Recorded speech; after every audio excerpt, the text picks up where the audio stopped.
Now, those of you who are new to the musical, perhaps I should explain that when I say good evening to you, I do expect you, ladies and gentlemen, to respond in your most enthusiastic, loudest, and most civil way possible by replying, good evening, sir. Good evening, Mr. Chairman. So shall we try once again? My lords, ladies and gentlemen, good evening!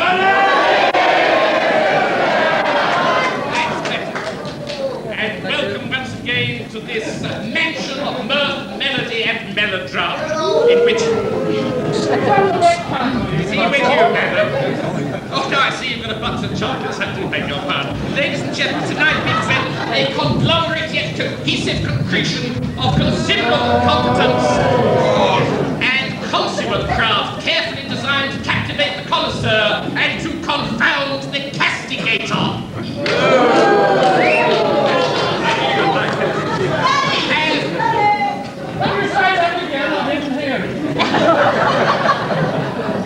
I bet he's a butler coming home, madam. Is he your hubby or your hobby?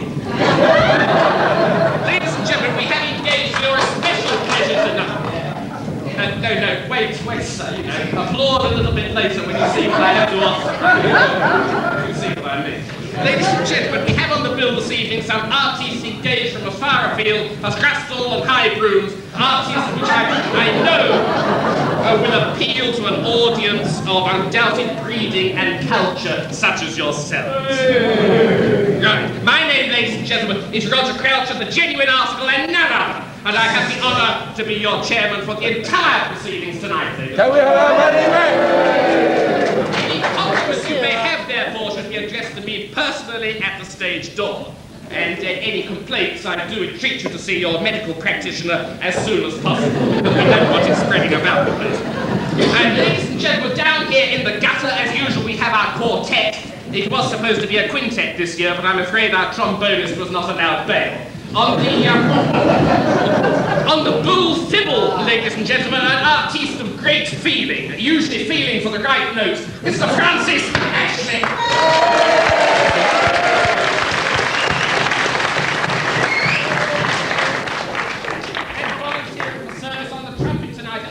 Renowned for his rendition of the stiffening movement from rigor mortis, Mr. Norman Baker.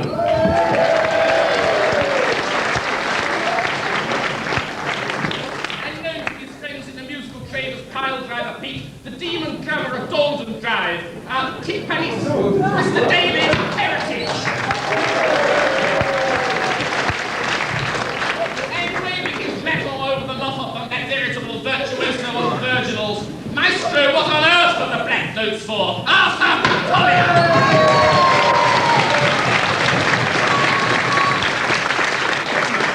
I am reliably informed, ladies and gentlemen, that the Maestro this evening will not only play with his right hand, but he will also play with his left hand. Indeed he will, sir, and should occasion demand it even with both hands at one and the same time. Right, but enough of entertainment, ladies and gentlemen. On with the show tonight. It is now time to ask you to wallow in our customary maudlin nostalgia, as we ask you to greet the artists who are going to entertain you tonight. Ladies and gentlemen, will you please now greet the company in the park?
pleasure on the day that I retired.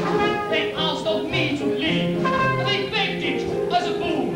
They said my fiery whiskers made guns go too soon. But damn it, peace or war, to me it's all the same. The ladies, bless 'em, mashing 'em has always been my game. Mashed 'em years ago, and now I'm in me pride. I'm known as Ginger, Captain Ginger, Ginger all the time. Ginger, Ginger, the old Captain Ginger, show your heart, go to the yacht, 95 and shape of what I know.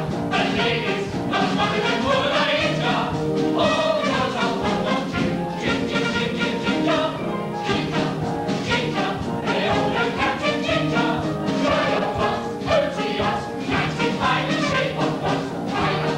The ladies, not one of them would I injure, all because of one Ginger, Ginger, Ginger.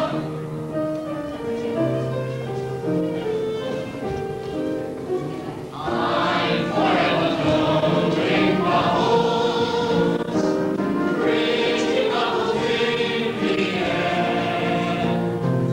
They fly so high, nearly reach the sky, and like my dreams they day and night. Fortune take forsake me, I look everywhere. I'm forever blowing bubbles, pretty bubbles in the air.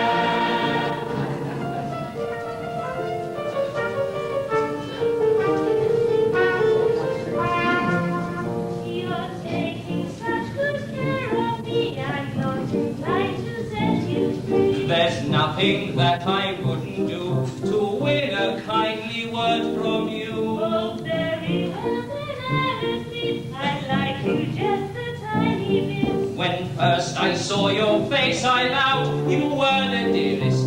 Dash the crowd. Nice and warm, I think that we should have a lovely day. Very, very warm all day. Legs in the shade, they say, just fancy. It almost looks as though the sun's really come to stay. Oh, what very charming weather.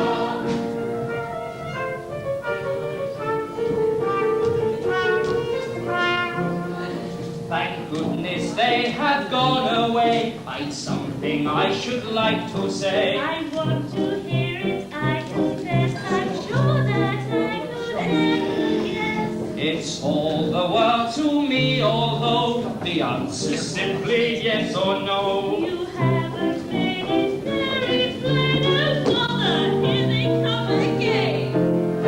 It's nice and warm, I think that we should have a lovely day. Very, very warm all day. Legs in the shade, they say, just fancy. It almost looks as though the sun's really come to stay. Oh, what very charming weather. It's nice and warm, I think that we should have a lovely day. Very, very warm all day. Legs in the shade, they say, just fancy.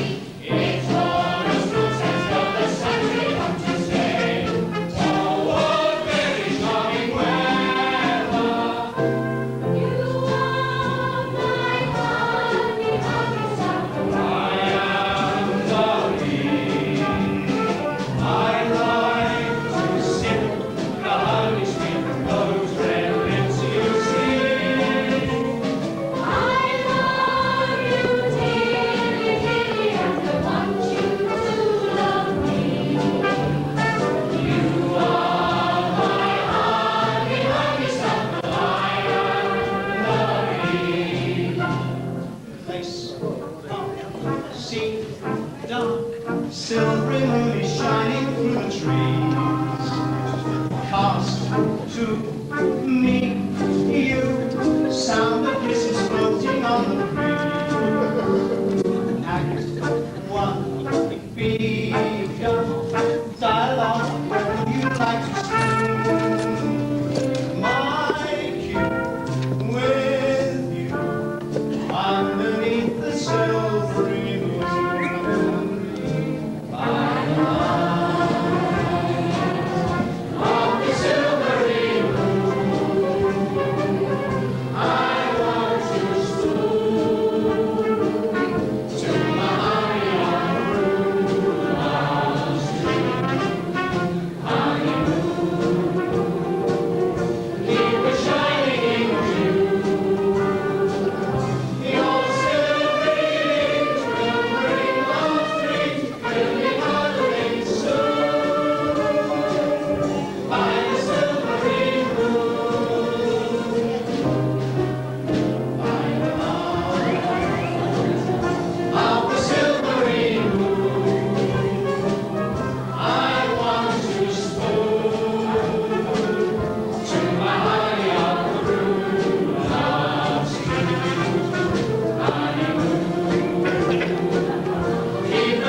greater enthusiasm. I want you to sing, ladies and gentlemen, with lust and fervour. I don't mind which, sir. You may take your pick. If you don't know all the words, ladies and gentlemen, then just join in the titular refrains. Titular, the first line, madam. You must keep abreast of what I'm trying to tell you. Now, to those of you, ladies and gentlemen, who are aficionados here, I'm sure you will forgive me if I have a few words now with our new devotees, just to explain that it is customary in the music hall to show your appreciation of the artistes, not only by applauding and whistling, but also by stamping your feet, ladies and gentlemen.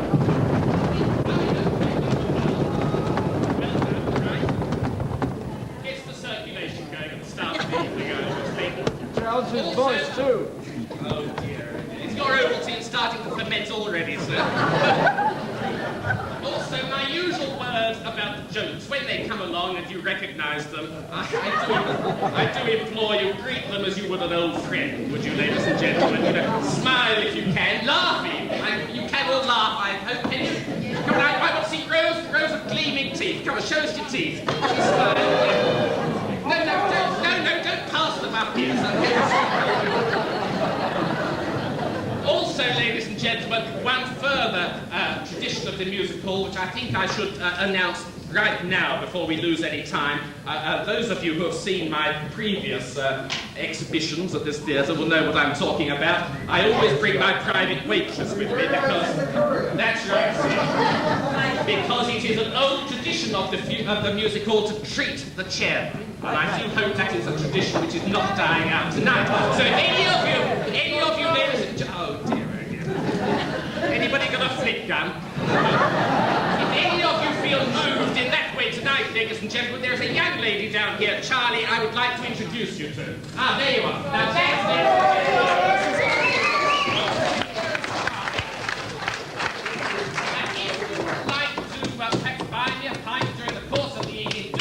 Charlie out and she'll bring it up. Thank you very much, my dear. Don't go away too far, I shall need you quite soon.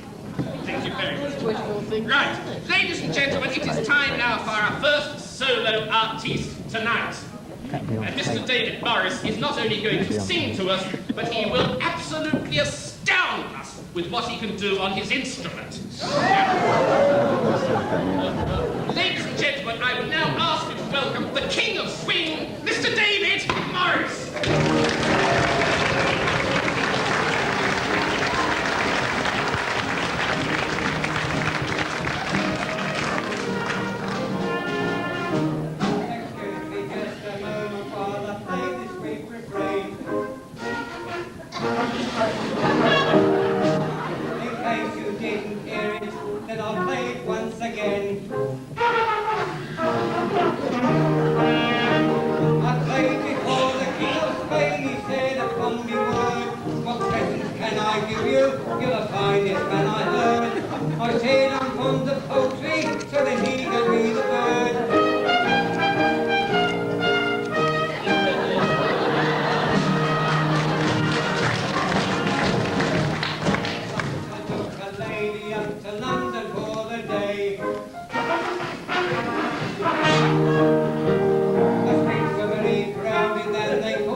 You go inside, my dears, I'll go on top and pay. The conductor came up for the fares and for the ladies too. He said, are you the chap with two inside, or tell me do? I said, no, I've only just got one the same as you.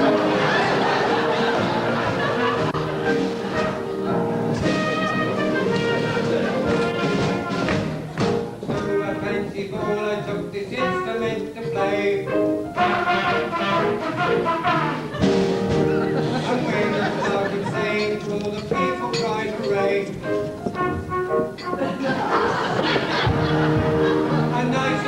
lady in a curious costume there I spied. I said, what do you represent? A taxi, she replied. I said, then how far can I go for 8pence? She replied.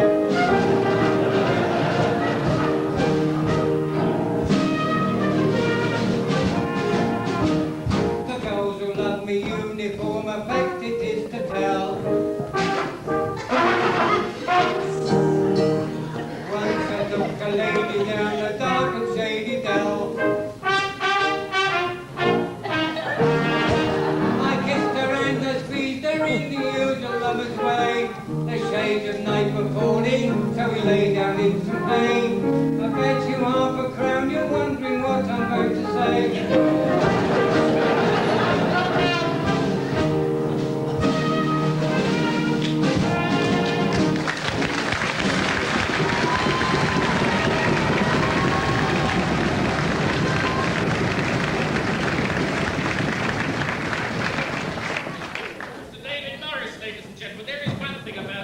It can only improve, ladies and gentlemen. And improve it will now undoubtedly do for us gentlemen. And I trust we are all gentlemen here tonight. Are we all gentlemen? Splendid. Good evening tonight, Maestro. It will improve, ladies and gentlemen, because now to tell us all about her adventures amongst the splints and specimen bottles is your own Miss Linda McKees.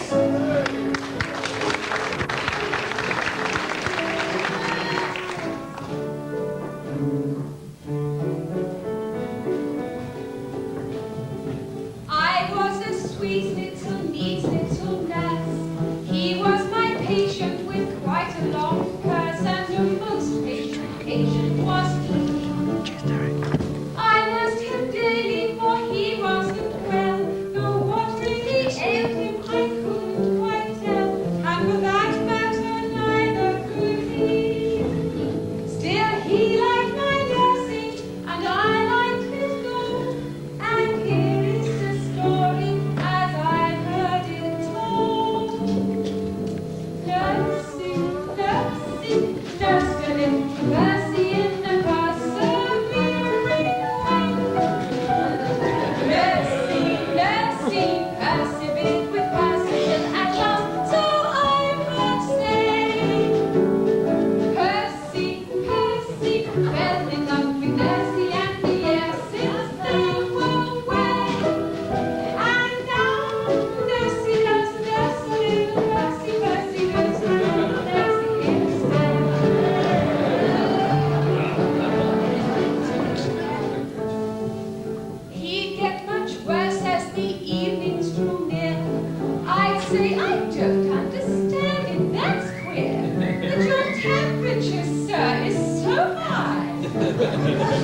Then my dear head on his chest I recline, and murmur so sweetly, now say nighty-night.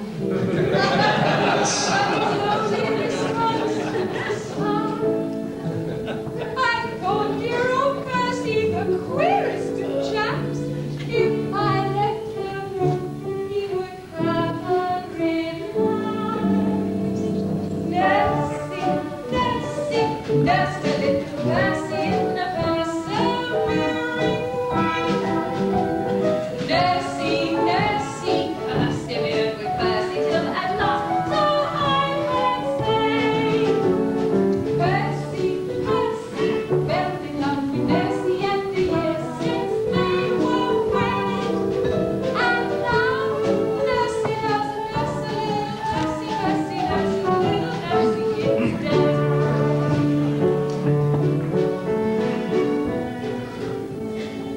He seemed to get neither better nor worse. I got quite anxious for poor little nurse. Percy's ailment could not understand.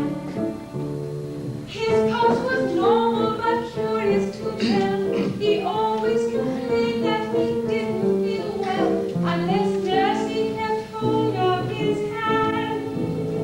I called in the doctor, who said with a wink, "It's his heart that is wrong, miss.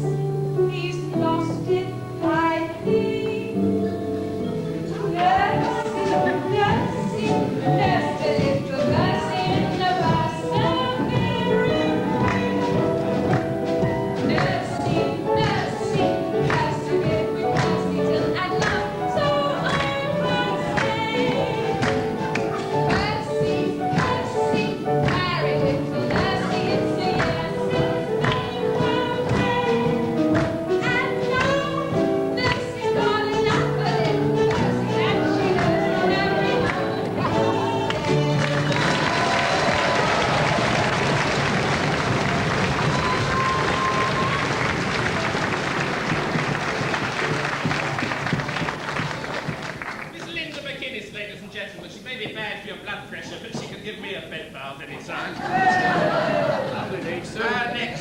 I'm sorry, you'll have to excuse him, ladies and gentlemen. He's being himself tonight. Not you, sir? No. You don't mind me calling you sir, do you? It's just in fun, you understand. Ladies and gentlemen, our next artist I know holds a very warm spot in your hearts. He is renowned here not only for his terpsichorean exhibitions, but also his vocal expertise, ladies and gentlemen. Now, I know you will be acutely attentive, avidly agog, nay, absolutely agape, as I present to you now your friend and his, Mr. Trevor Nash.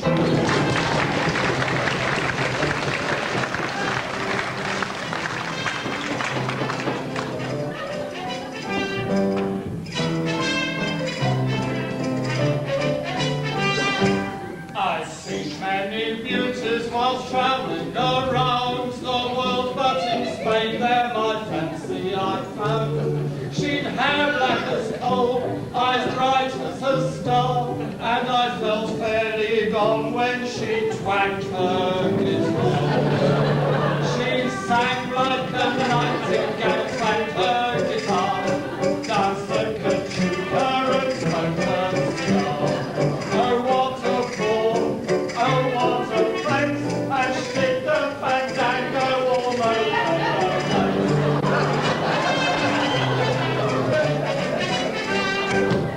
She sang me the songs of the sweet sunny land, although what about I could ne'er understand. I tried to exclaim, my heart was on flame, and if eyes could express, she felt slightly the same.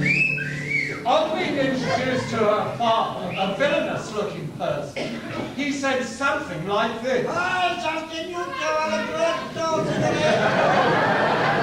And I said to him, my dear sir, you're probably quite right in your observations. But there must have been something wrong somewhere, for he flourished his dagger and said, and to soothe him, she sang like a nightingale, twanged her guitar, danced the cachuca and smoked her cigar. Oh, what a ball, oh, what a place, and she did the fandango all over the place.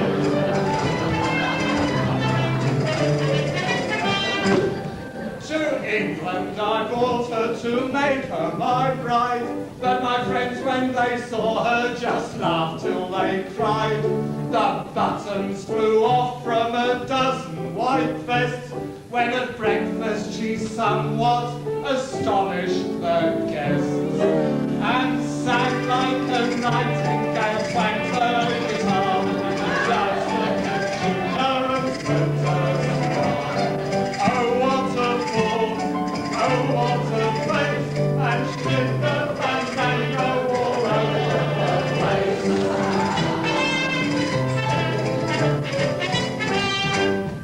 She carries her Spanish way slightly too far. I at times think I'll have to destroy that guitar. She sits at the window and sings long and loud, until out in the street she collects quite a crowd. And horrid little boys cry out, Get out, Sarah. it's dreadful. And when I insist on her concluding her performance, she rushes into the garden, mounts the summer house, and won't come down until she's sung like a nightingale, twanged her guitar, danced the cachuca and smoked her cigar. Shocking bad form, what a disgrace! She will do the fandango all over the place.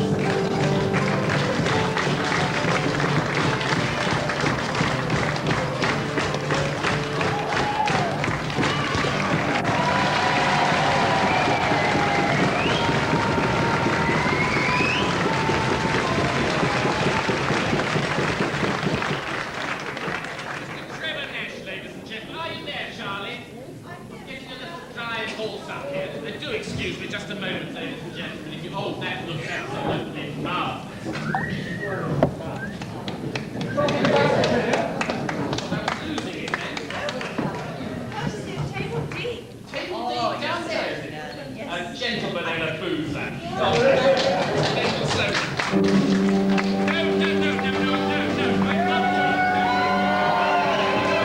I'm not.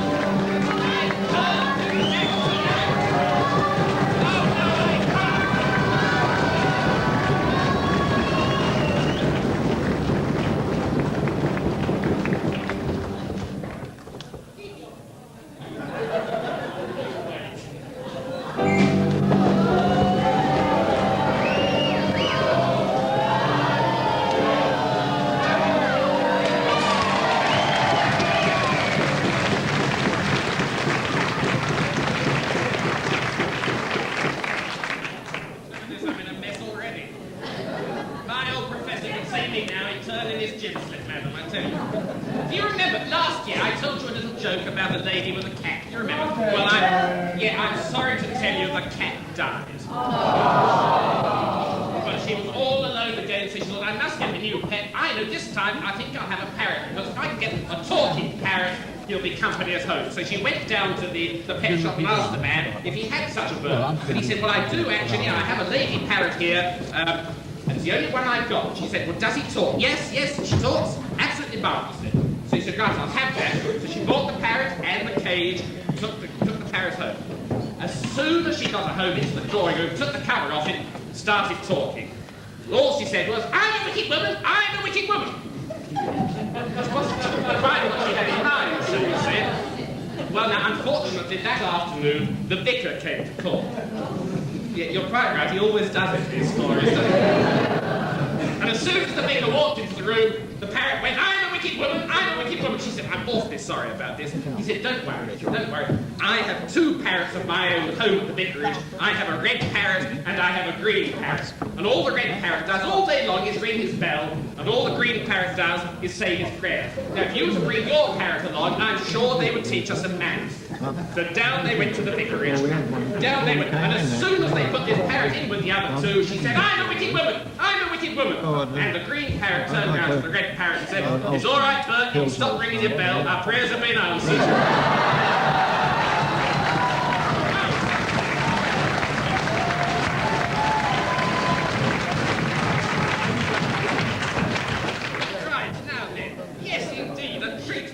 Of the vocal art, ladies and gentlemen.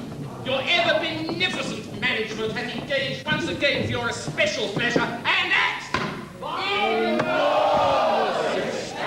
That's right, do join in the chorus. Once again, your singing waiters, who this time will be accompanying our own Miss Myrtle Collier. Ladies and gentlemen, would you welcome now your singing waiters and Miss Myrtle Collier?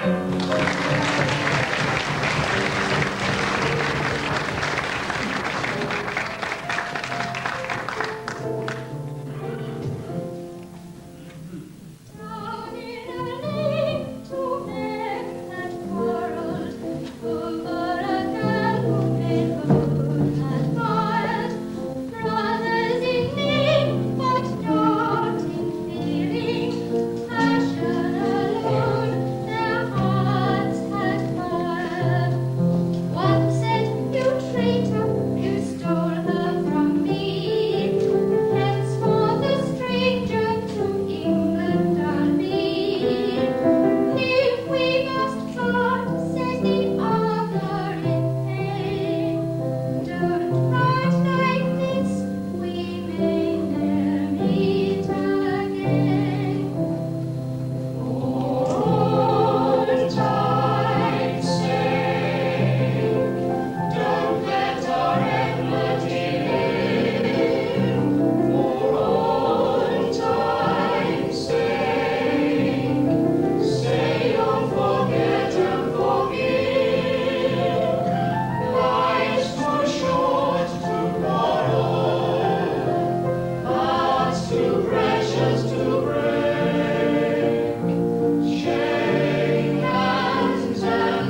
this evening. And now, thank you very much. And now, we come to an artiste whose services the management have been trying to avoid for some considerable time. But I regret most sincerely that they appear to have failed again this year. Ladies and gentlemen, direct from a prestigious engagement at Burridge's Cocoa Rooms in the Camden Road, we now present that distinguished man about town and shoes repaired while you wait. Ladies and gentlemen, Mr. Michael Elliott!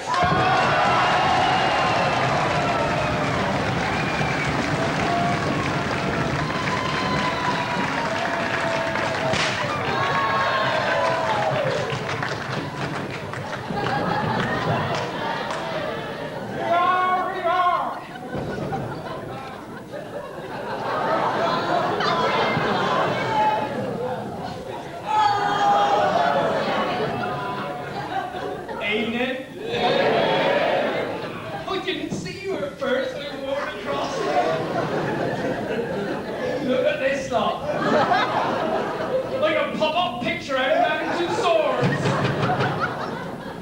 Chamber of Horrors over here. No, I'm feeling sad tonight. I'm on my own, you see. I was hoping to bring Sarah with me. Sarah's my girlfriend. You remember Sarah? Big girl.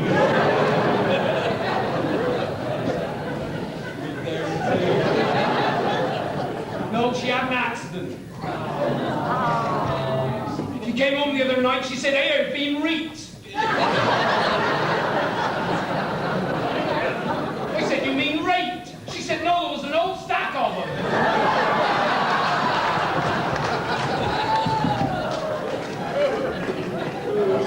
Oh, you know why, Sarah? She can make the water on my knee boil. First met, we were rough and ready. She were rough, I were ready. Seems like you are too, sir. I said, "Would you like to go for a walk with me?" She said, "What? Down the lane and into the woods and behind the bushes?" I said, "No, certainly not." She said, "What are we going for a walk for?" Naughty girls, naughty girls. I gave her a new blouse the other day. I said, "Hey, don't you let anyone else crumple them." She says, "I won't do that. I'm taking off." Naughty girl, big girl. So we make little jokes like that. She got on the bus the other night. Walter, my friend, was sitting there. She said, "Hey, Walter, give me your seat. I'm pregnant." He said, "You don't look pregnant."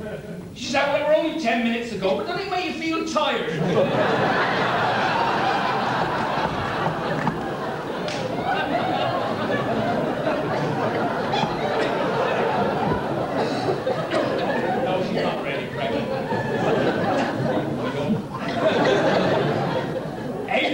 I came up here from Somerset tonight. Go on, guess.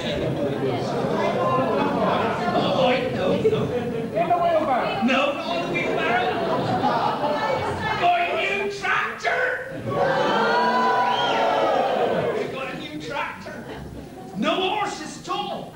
Goes on its own, it's got an internal combustion engine. To go fast. How fast do you think it goes? 5 miles an hour. Not 5, no. 29 miles downhill. We were coming up here, I was travelling that fast, and a bicycle went past me. And I went back the other way. And then it flashed past again, and went back the other way again. I was that shaking, I pulled into a pub, and the bicycle flashed past again, and it came back and it stopped. And it was Walter, my friend. I said, "Hello, Walter, I didn't know you were coming. How do you make that bike go so fast?" He said, "I got my brakes caught in your wing mirror."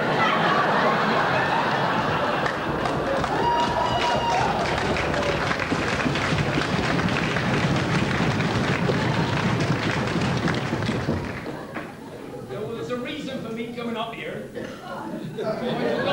Oh yes, I remember. Our local flower show down in Wedlock. That's where I come from, Wedlock. I will walk well out to that.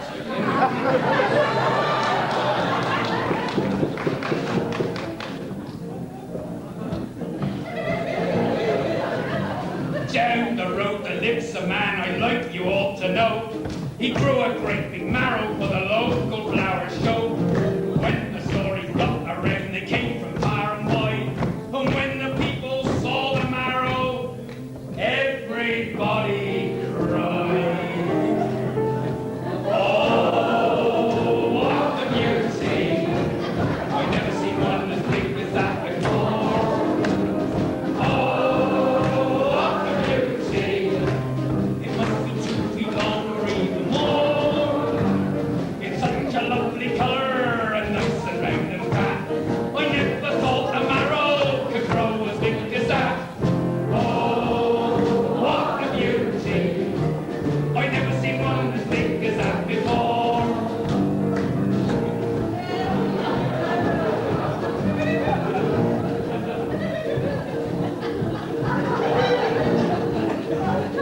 He was leaning on the garden gate the other day.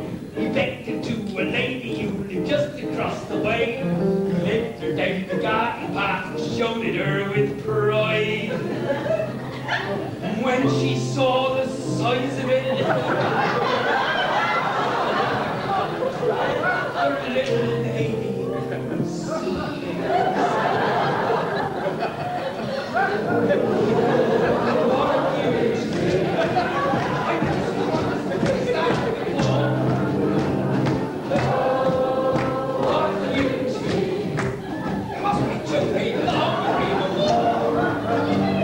such a lovely colour. Nice and round and fat. I never thought marrow grows big as that. Oh, what a beauty. I've never seen one as big as that before. Then the flower show was held and everybody went to see the great big marrow lying there inside the tent. Soon the judges came along to give the prizes out. They only took one look at it and they began to shout. Oh, what a beauty! I've never seen one as big as that before. Oh, what a beauty! It must be 2 feet long or even more. It's such a lovely colour and nice and round and fat. I never thought a marrow could grow as big as that. Oh, what a beauty! I've never seen one as big as that before. That marrow do make Sarah excited. She gets very hot and bothered. You got hot and bothered, you sound like it. No, we had to take for a walk. We got across the field. She said, hey, I'm still feeling hot. Should you take my coat off? So I did. We went on a bit further and she said, I'm still feeling terribly hot. Should you take my dress off? So I did. We went on a bit further and she said, I'm still feeling very, very hot. So the rest of her clothes came off. We got on a bit further, she said, I'm feeling very cold now. Put your arms around me and give me a great big hug. So I did. You know, I was thinking about a week later. If I played my cards right, I could have had her.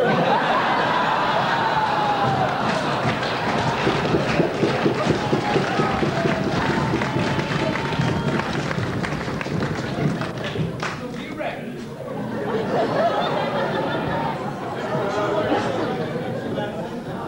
Hey, I had a big win at the bookies. That's how I bought that tractor.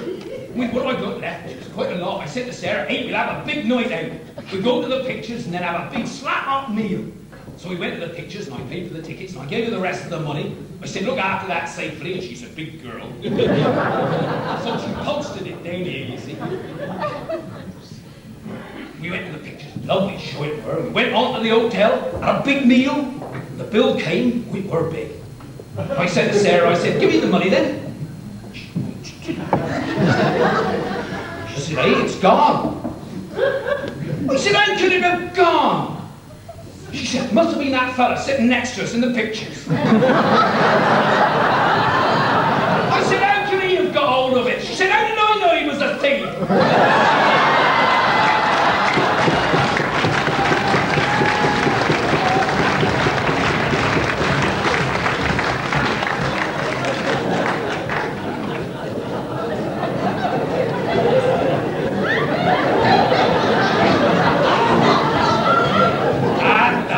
Festival, the marrow swelled with pride. It lay there in the vestry with a melon on either side.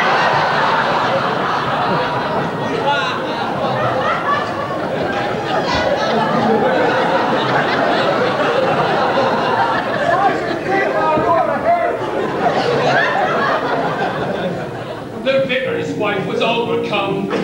She went down on her knees. She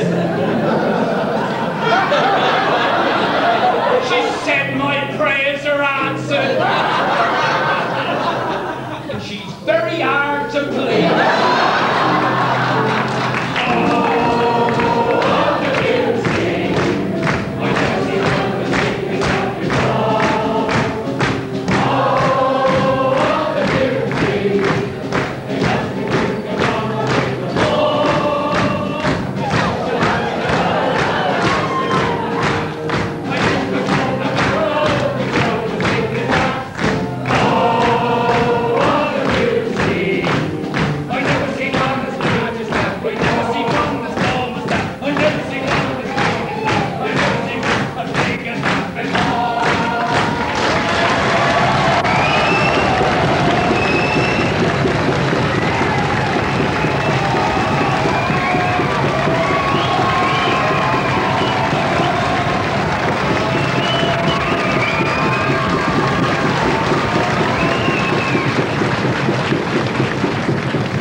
We packed all we could pack in a van and vans of facts.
musical family, ladies and gentlemen.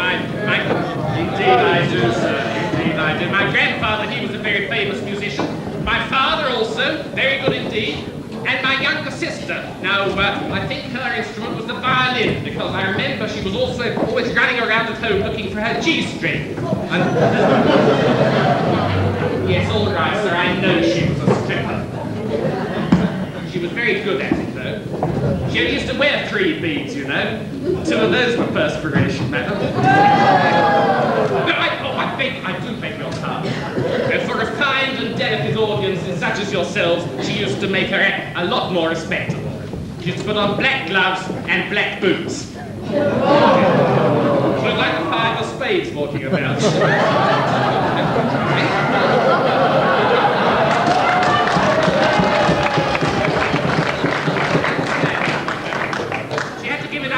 You know, she couldn't bear it any longer. Still, what do you expect at these prices, ladies and gentlemen? What reveries, what reminiscences, what recollections of romance, ladies and gentlemen, are conjured up for us by the title of our next song, She Pushed Me Into the Parlour. Ladies and gentlemen, a young man who is a walking advertisement to the efficacy of Bob Martins. Will you please welcome now, ladies and gentlemen, Mr. David Barrow.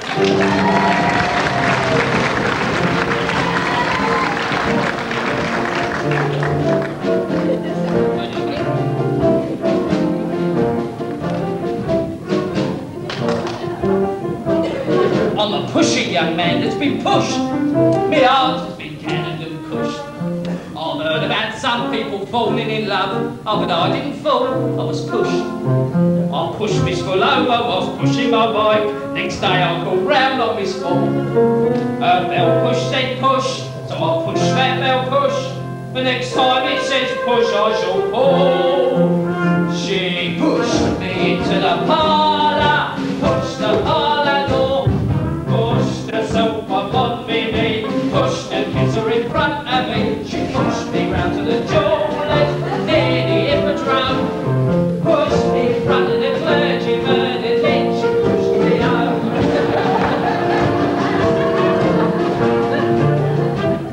Her family pushed in and said, it's time you were married, old toff. She pushed me to church, they all pushed up behind, pushed round me in case I pushed off. The clergyman pushed on his nightgown and prayed, then murmured, push out, you're both wet.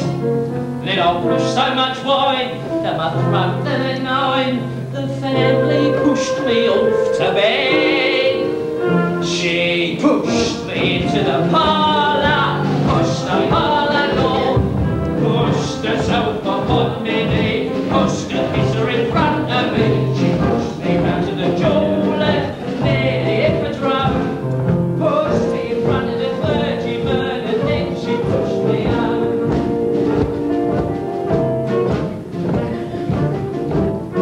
Been very near pushed off the earth.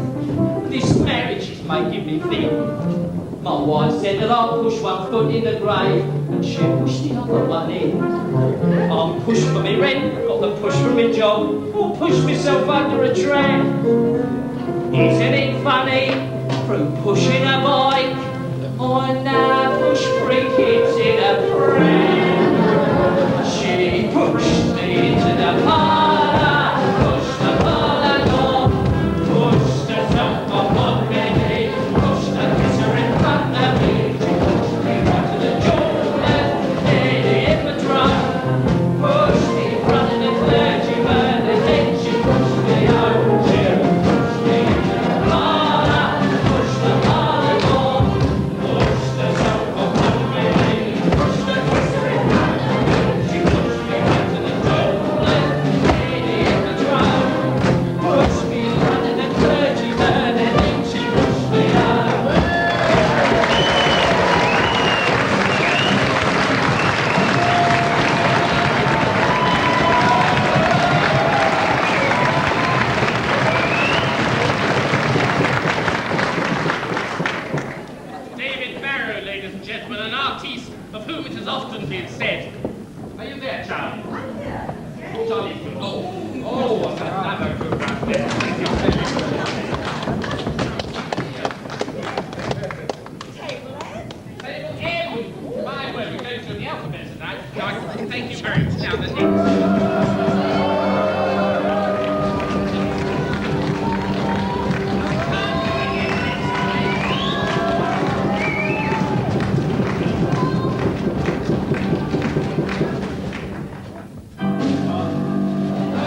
obloquy and opprobrium.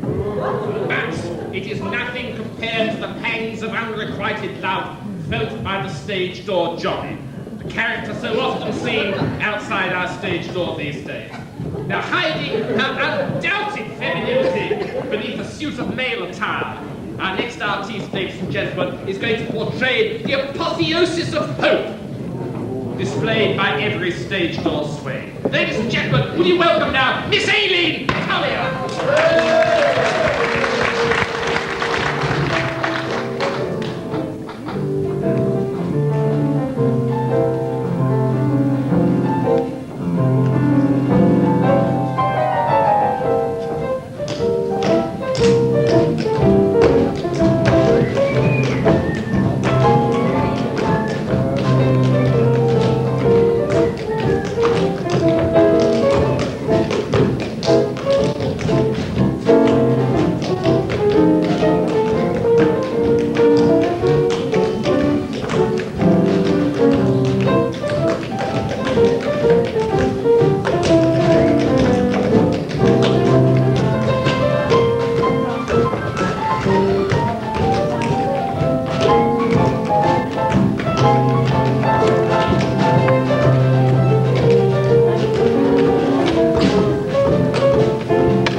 Just to get you by, like, pas de deux, you know, that means father of twins. Bye-bye. Yeah. And coq au vin, chicken on a lorry. Oh, yeah. And la petite chose. That means your flies are up and down. Oh, yeah, and of course...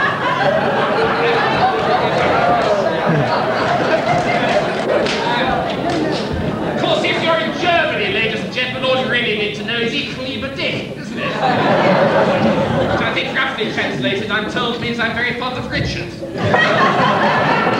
Ladies and gentlemen, what is the matter with you, madam? Did you have trouble parking a broomstick, did you? Ladies and gentlemen, in this show we promise uplift as well as entertainment. So we therefore now propose to rise above the vulgar and ascend to the heights of bravura, barcarolle, and assonant oratorio. True to their enlightened principles, ladies and gentlemen, your ever-beneficent management is proud indeed to present you tonight an entirely original opera. Entirely original. So, ladies and gentlemen, for your pleasure now, we are proud to present La Travi Toscaletto!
The music. What are we going to do? Well, I'm afraid I can't help it. Look, you really must get on with it. We have a very large audience. I've given you a very big building. Really, now will you please get on with the opera?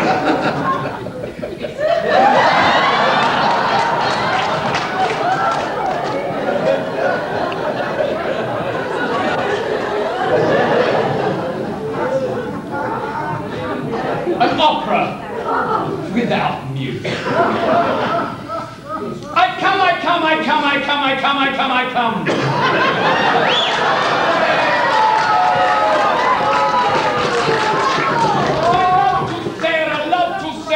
Love to serenade. I come, my love, I'm here, my love to serenade.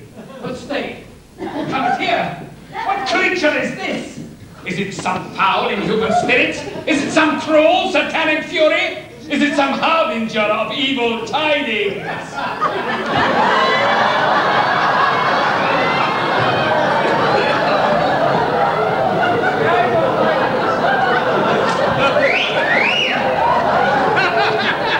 Be still, my heart, and cease thy wild surmises. But no, 'twill not be still, my gorge uprises. Speak, thou Hemseret, I'll do. I bring a message from my lady's room. How joys me, our ecstasy, she brings a message unto me. A message from my lady's room. A message from the ladies' room. Ladies' room. Ladies' room. Ladies' room. My mistress's toilet has nearly completed and soon on the balcony she will appear. Your Mrs. Her toilet. Her Mrs. Her toilet has nearly completed. Soon on the balcony she will appear. Our joy is me, our ecstasy. For soon on the balcony she will appear. Our joy is me, our ecstasy. For soon on the balcony she will appear.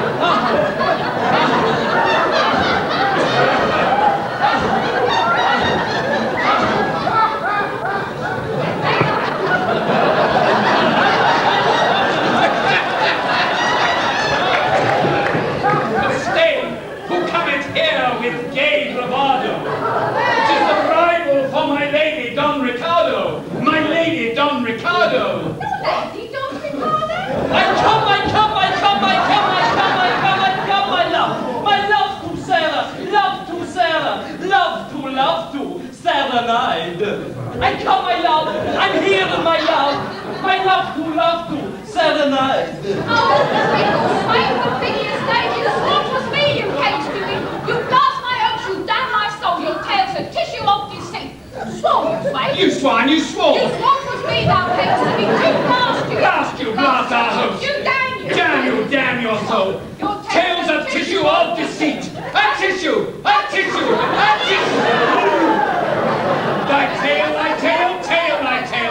tail's a tissue of deceit. Begone, thy dog of vilest breed, ere steel be thy undoing. I think I smell a dirty deed, a blight upon my wooing. I think I smell. I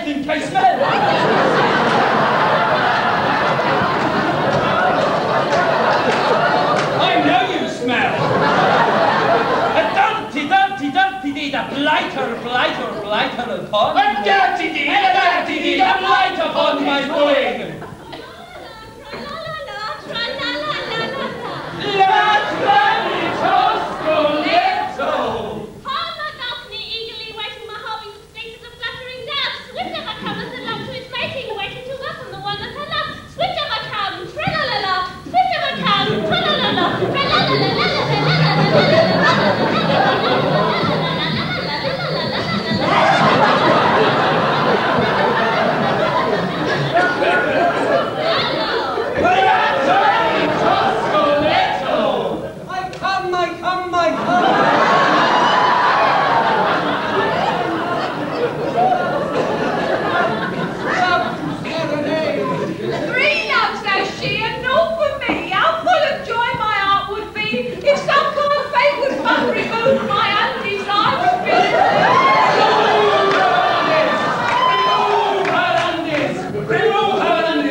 took a feed. Oh, well, there was something for me. Thou struckest me. I didst not. Yes, you did. No, no, I never. But thou Accuse me not, my temper is unruly. Oh, then thy sword, I fear thee not unduly. Ha ha, he, then it is blood and blood my spirit savors. We'll fight, we'll fight, we'll fight, we'll fight to win our lady's favors.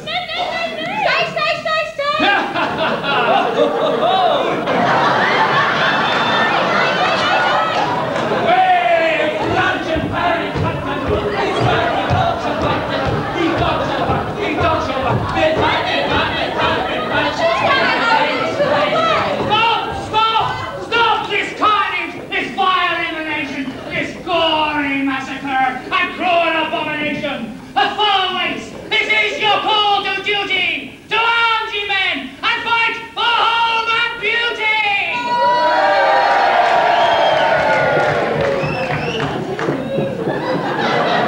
Oh, wait, he's at the gates, and we must fight or die. No time to waste. Make haste, make haste. Goodbye, goodbye, goodbye.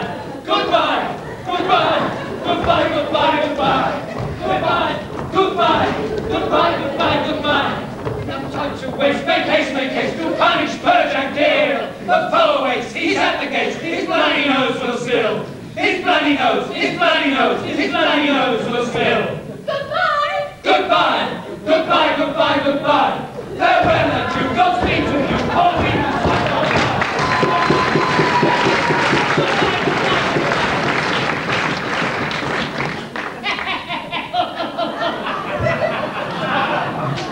I come, my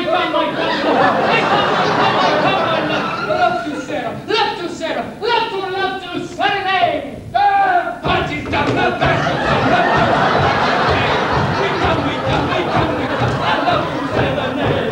We'll fight, oh, say it, we'll fight, to win our lady's favors. We'll fight.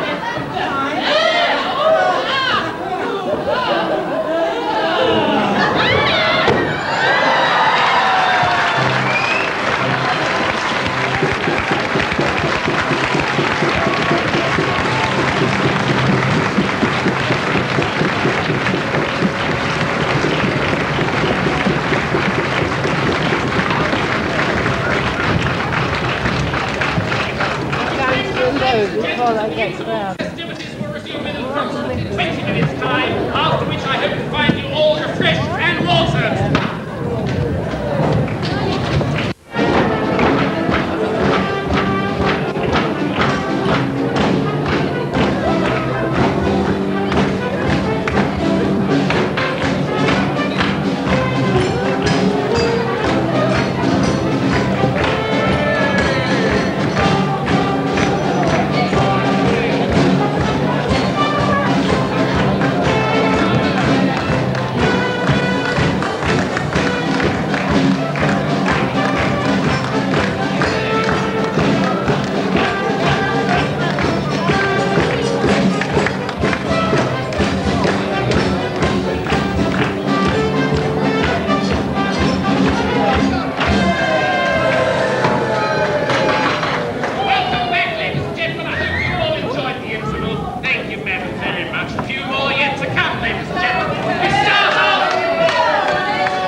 Oh, do sit down, Robert. Do sit down. Do rest your talent, sir, over there, please.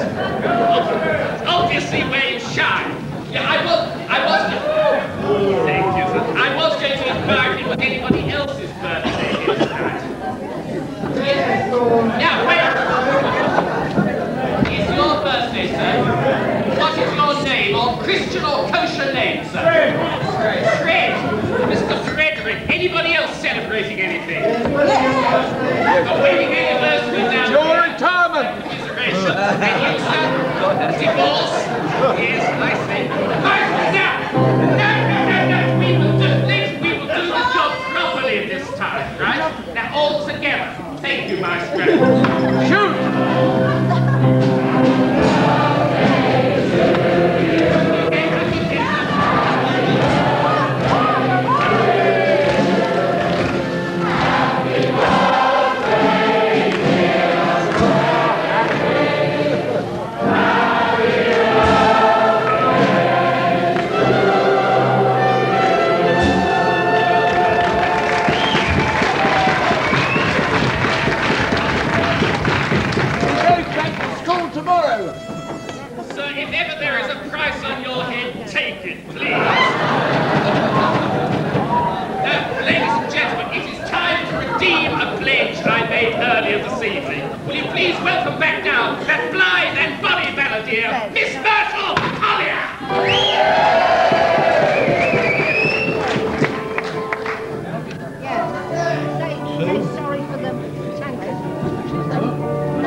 Don't tempt me with my ad-libs there, madam, please.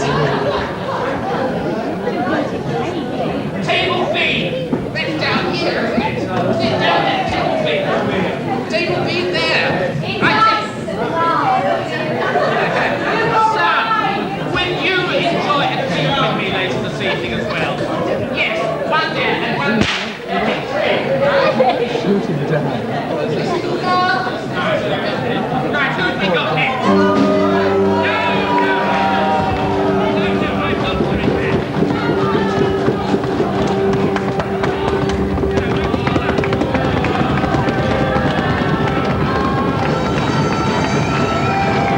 That was Henry's loud feet.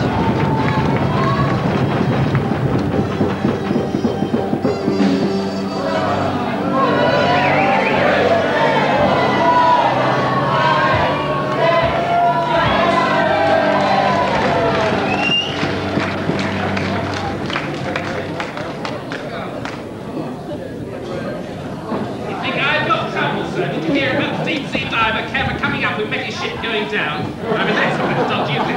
Ladies and gentlemen.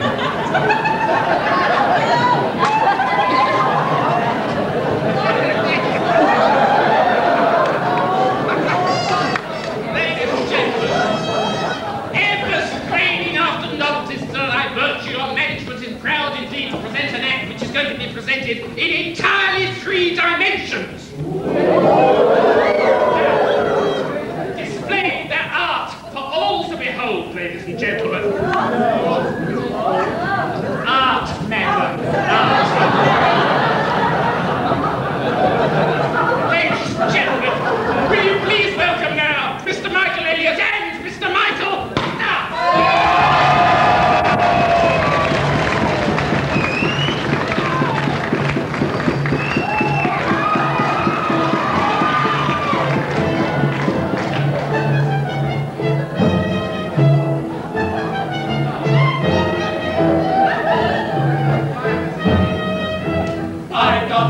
On the hunk of Junker Miles, where the Japanese speak Yiddish to the Greeks, where the Swiss milk maidens milk their crocodiles, and the Eskimos is love their Scottish sheep. There I met the Huda maid who stole my heart away.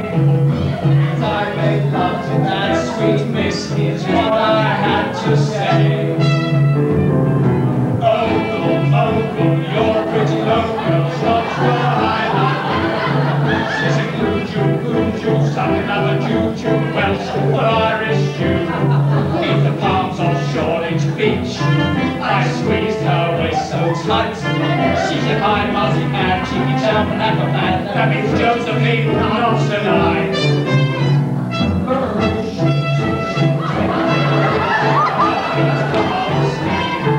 I've been playing hopscotch as I stood there with my legs coiled. Conky, alabalagush, hammer, piece of cannon on the bush, potters on the grass, pulling down a set bush, the honey and the sun, your eggs boiled.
High wires.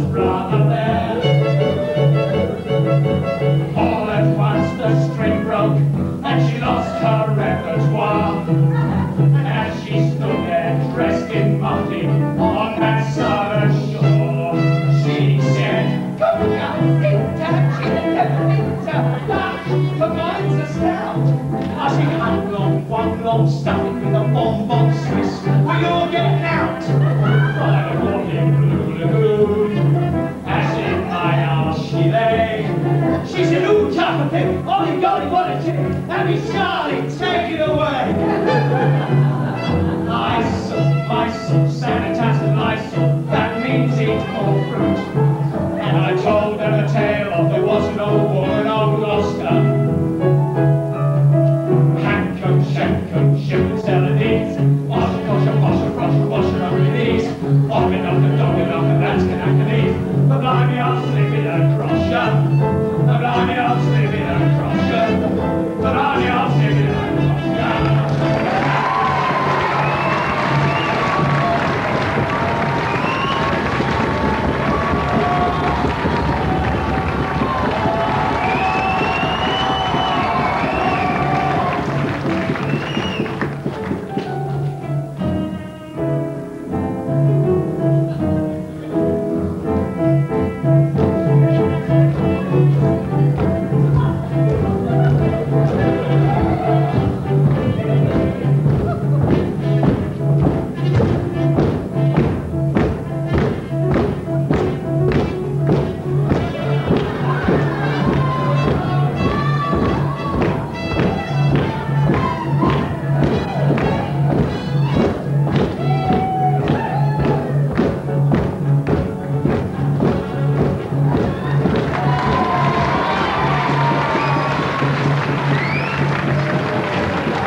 That if you don't get the drinks you order, somebody else will. And I should particularly recommend the Scotch whisky on sale here tonight. I understand every bottle has been matured for a full 43 minutes in one of the finest bathtubs in Rustall.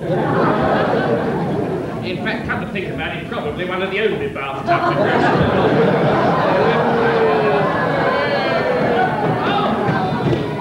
Little near hope, is it, sir? Yes. Just dropping in on civilization, are we?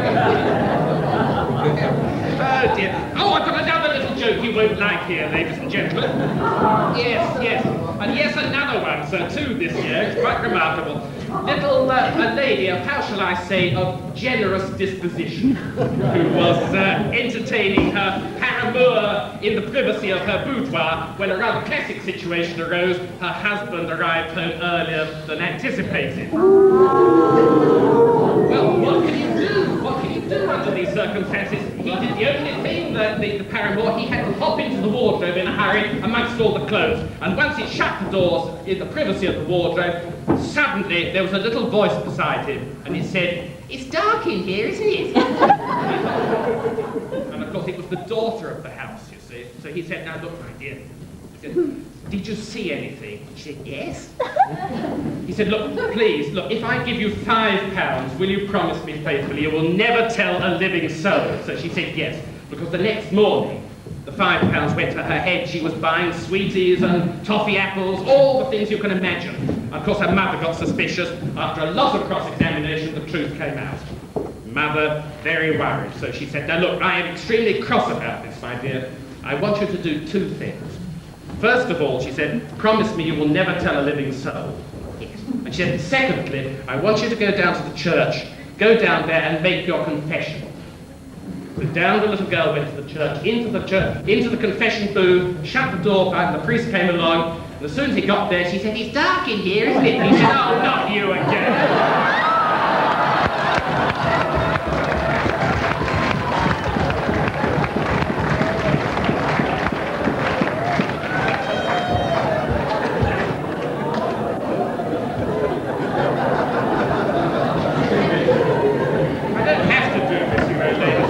You realise, don't you, you're looking at a success story here. You know, when I started this... Can you make that noise with your mouth, sir? You know, when I started, I had absolutely nothing, and now look at me, £4,000 in debt. You know the feeling, don't you? Ladies and gentlemen, it is now time to meet a young lady of great renown, who I'm sure holds a very dear part in your hearts. Ladies and gentlemen, an artist of many parts, and all of them attractive. Will you please welcome now, with last train, our own sweetheart of the societies, Miss Jilly! I'm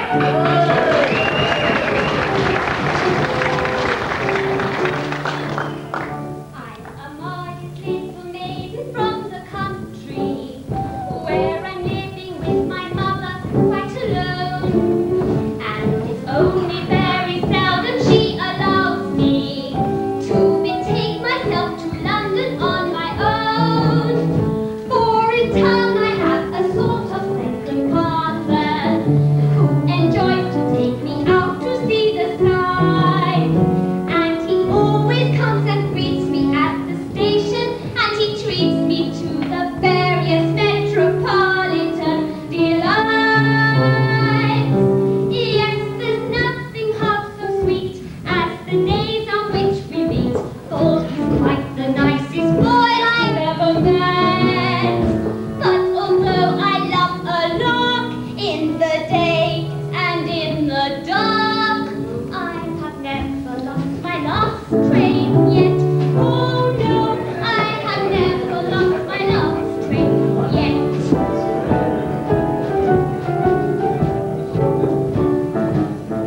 I admit I'm very fond of nature's beauties, of the flowers and the birdies in the air, and the chickens and the ducks who gather round me, and the cattle who regard me with a stare.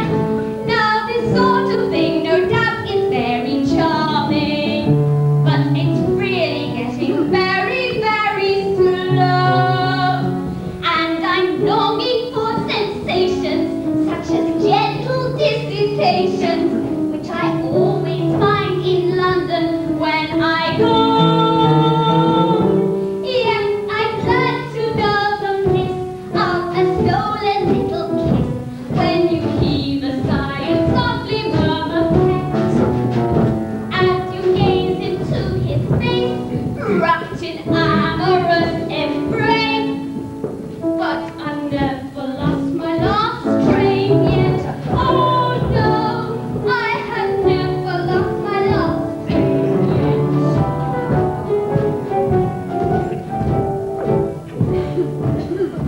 Now a week or two ago I asked my cousin to escort me to Boulogne just for the day. Very soon we were on board the Marguerite Boy, and we had a fair old vino on the way. And Boulogne we found the fun was hot and furious, and of ways to pass the time there was no lack. We were feeling oh so happy when I said, look here, old chappie, don't you think it's time that we were getting back? For when looking at the clock, I received a dreadful shock on discovering that the sun had gone at set. So a telegram I wrote, dear Mama, I've missed the boat, but I've never lost my last train yet. I have never lost my last train yet.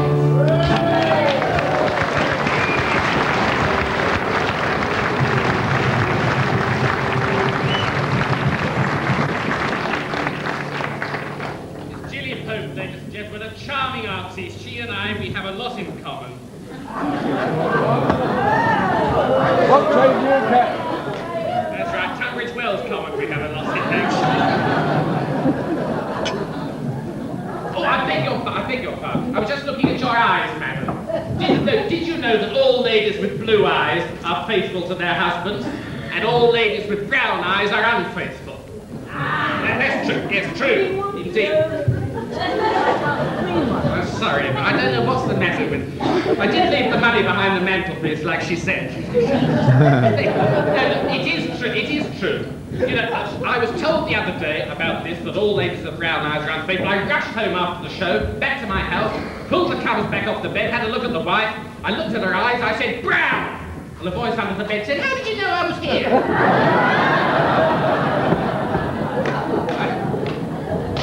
You do meet some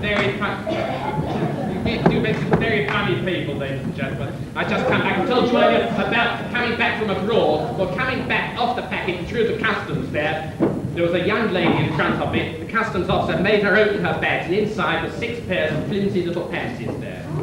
The customs man said, "What are all these then?" She said, "Well, it's Monday, Tuesday, Wednesday, Thursday, Friday, Saturday." He said, "Well, what about Sunday?" She said, "Ooh la la." Behind her there was old Ma from Lancashire. She opened her bag up and there were 12 pairs of flannelette drawers. He said, "What are all these?" She said, "January."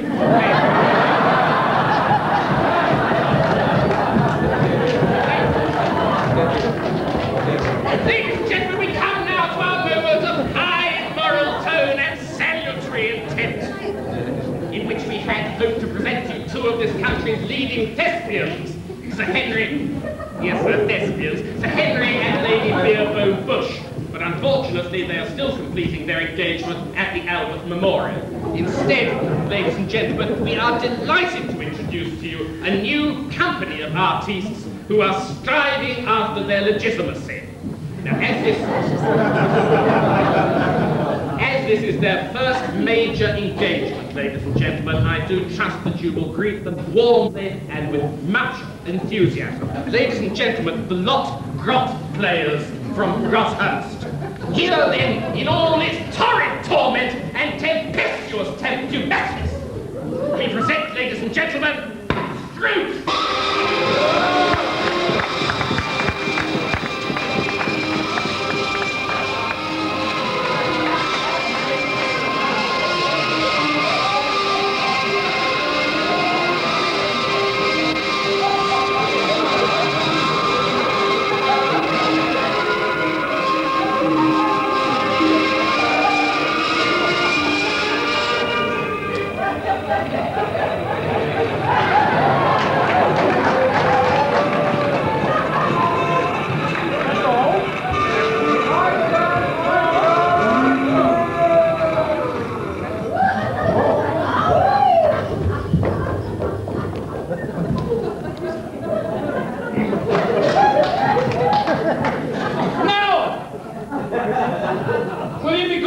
Identify the deceased, please.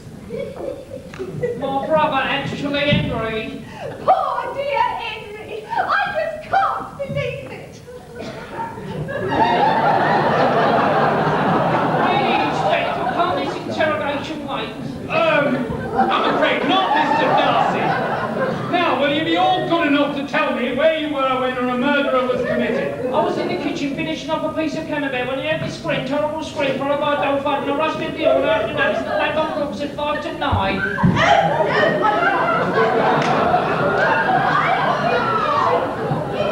Tomorrow's nearly when the church clock has struck 9. Oh, no, mater, that cannot be right.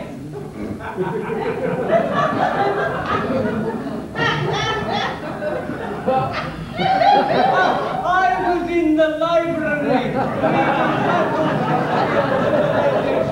when I heard a scream. Automatically, I noticed that the time was 7:30. There seems to be some discrepancy here. I wonder what the explanation can be.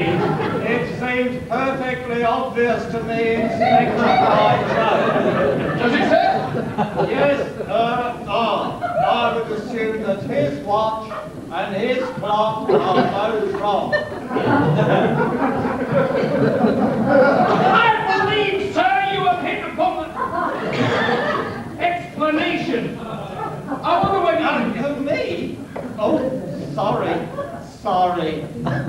Would you be good enough to tell me where you were while all this was going on? Yes, I was in the garden taking a breath of fresh air, Inspector. I see, sir. Did you hear a scream? No, I can't say that I did, but I did see something beautifully coloured. What was that, sir? I saw a figure at those windows. Was it the deceased, sir? No, I can't say it was. It was a big bloke with a long black beard.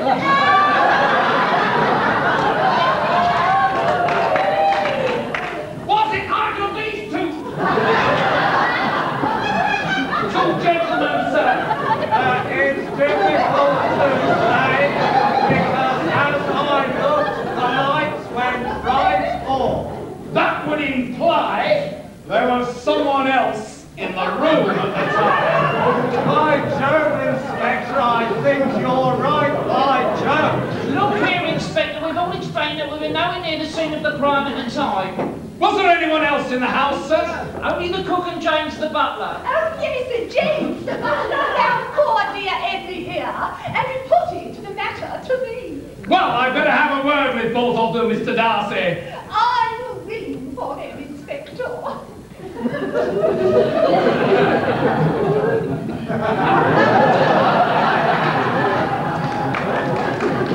Can you think, Mr. Darcy, of any reason why anyone should want to murder your brother? So far as I know, my brother had no enemies in the world apart from my stepbrother. Rupert disappeared in an expedition Patagonia 10 years ago. Rupert, you say? Yes, Inspector, Rupert. Otherwise, he was loved by all. And he was a national lunch jockey.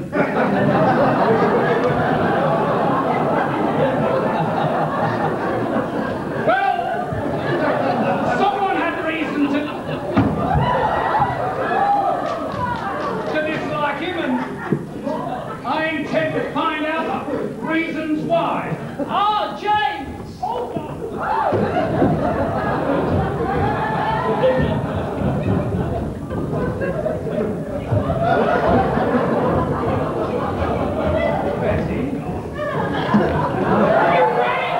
Oh, come in, James. No, I don't want you to worry. The inspector here wants to ask you a few simple questions.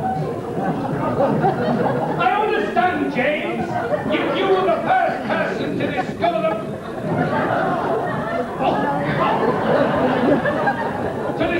murderer. I discovered the body. We was making my way to the drawing room to make up the fire. When I heard the scream, so I rushed in. The room was in darkness. Moonlight was shining through the French windows, which I made myself. Someone rushed out through the French windows and disappeared in the garden. So I turned on the light, saw Mr. Darcy lying there, dying. It would seem, James, that you disturbed the murderer before he found what he was looking for. With my limited knowledge of criminology, sir, I think you could say that. What do you suppose he was looking for, Inspector? I don't know, Mr. Darcy! What happened then? Everybody rushed in here, and Mr. Oliver asked somebody to call the police. I say, There you are, Inspector. The murderer came in through the French windows, murdered poor Henry, and then went out the way you come in. not necessarily, Mr. Darcy! What do you mean, Inspector? I have observed that those French windows have not been forced from the outside, and that they are secured by a lot of intricate devices, workings of which are known only to members of the immediate household.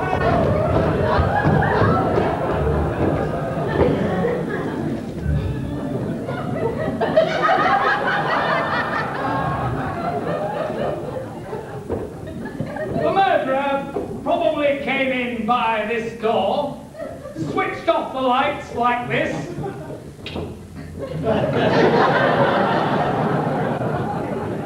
like this, murdered Henry.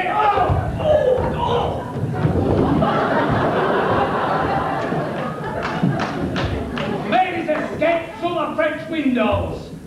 Well, I better switch the lights on again.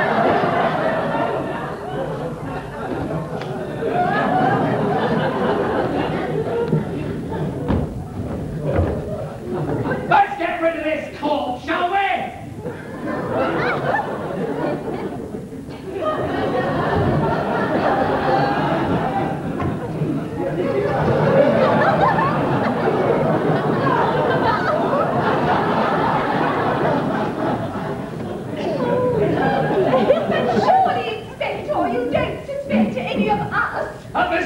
madam. I have to inspect all of you. Mr. Darcy, Yes, Eliza? I really think it's time I said something. Yes, miss? Well, sir, it was like this here. This afternoon, at about 4:30, there was this man standing by the gate. God love us. Funny-looking gentleman he was, with a beard, a great black beard. They're getting the creeps in. Did you mention this to anyone? To tell you the truth, I didn't think any more about it. Poor Lonnie. No, anything like I was going to. There, Eliza, don't upset yourself. Yes, miss. That could be most important. Ha-ha! Looks like we've discovered the murder weapon.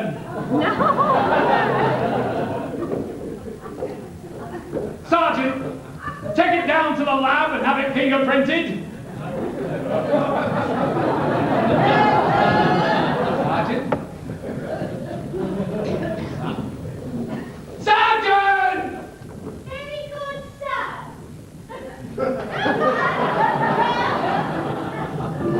Sergeant, you better use your handkerchief. We don't want the finger...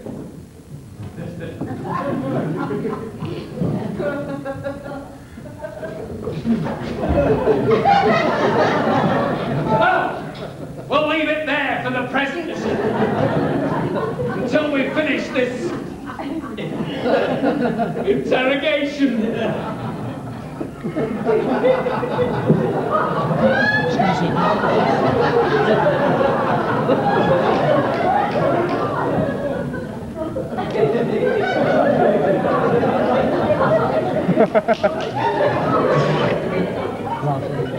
I don't know where we are. I don't know where we are. Would you like a drink? Would you like a drink? Would you like a drink? Oh, no, madam. Not allowed to drink while on duty. It's strictly against the rules.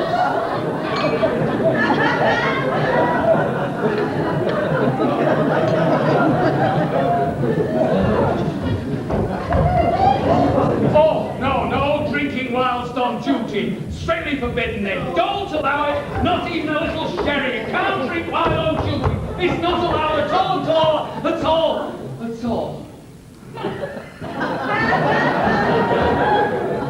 Good evening. Good evening, Vicar.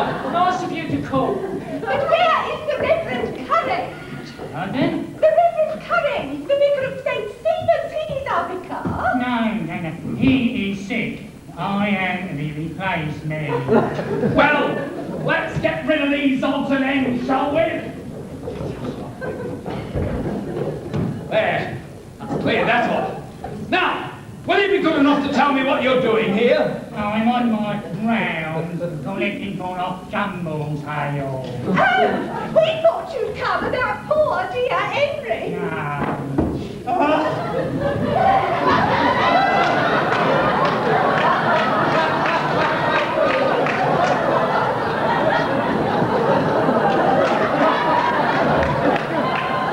Are you sure you've never been to this house before? No, never of a shame to say. Are you sure of that, sir? Absolutely. Positive. Inspector. In that case, how do you explain how you came...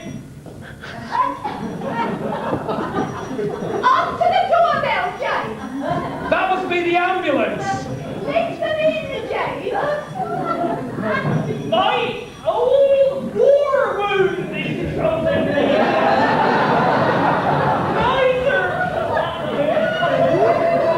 Yes, that's right, Eliza. Go on. Hurry along now. What?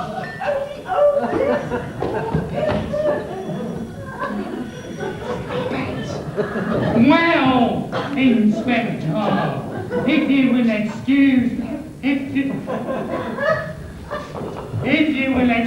me, I must be on my way. It really has been delightful meeting you. Just a moment, sir. Not so fast. Yes, Inspector. The inspector is on to something. Be quiet, Hubert! Let the inspector finish. I think you're hiding something. No, I have nothing to hide, Inspector. In that case, sir, if you've never been to this house before, how do you explain how you came through those French windows so easily, which have a lot of intricate design, the workings of which are known only to members of the immediate household? Very well, Inspector. You win.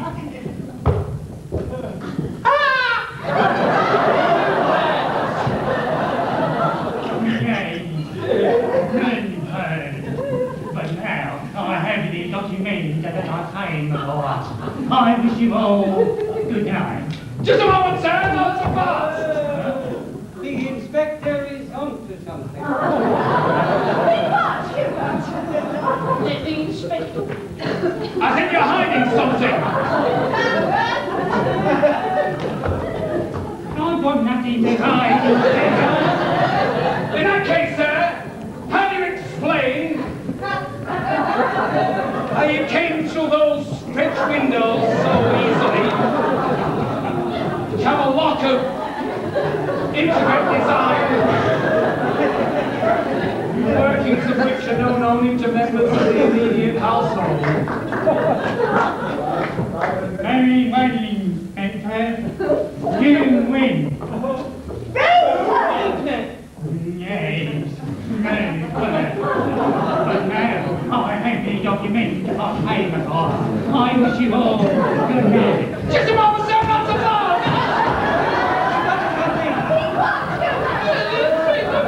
I think you're hiding something. You're giving me crime. Well, in that case, sir, how do you explain how you came to those French windows so easily, which have a lot of intricate design of workings of which are known only to members of the immediate household? Now I expect you win. Yay! No fun. I'm going to tell you. I'm going home.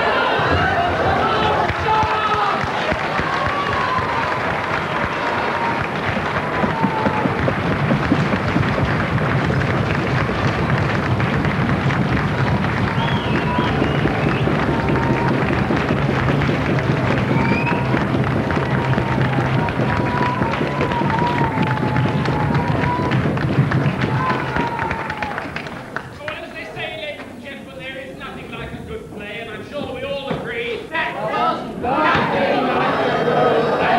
Well done. Oh, charming. Not a game. Dear, oh dear. I don't think he deserves it, does he? After No!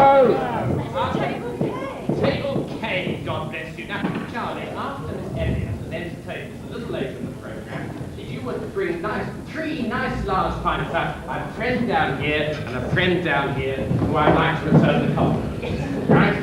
Thank you, Master.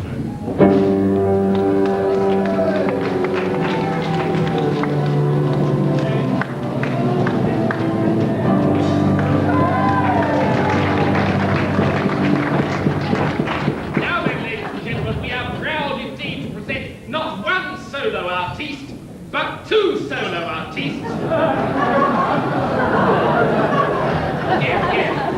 Who will tread these hallowed boards at one at the same time. First of all, ladies and gentlemen, each of these artists will be of either gender. That's it, gender. Their ingenuity can surely go no further, ladies and gentlemen. In the Dicky Bird and the Owl, will you please greet now Mr. Henry Baines and Miss Anne Molyneux.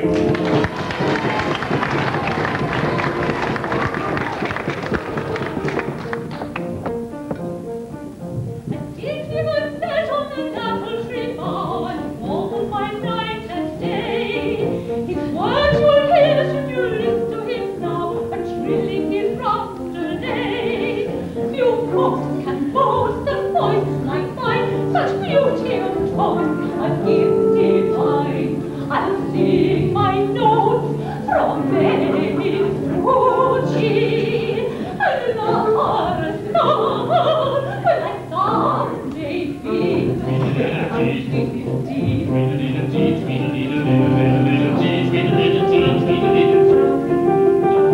You can toast a wine like mine, the beauty of Tony, the gift divine. I'll sing my notes from Venice to Chile, and the forest song they will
which bears the name of a Mr. Citron from France, and it has letters DKO something or other on it, and I'm informed that it is causing a little bit of a fracas, so would you please...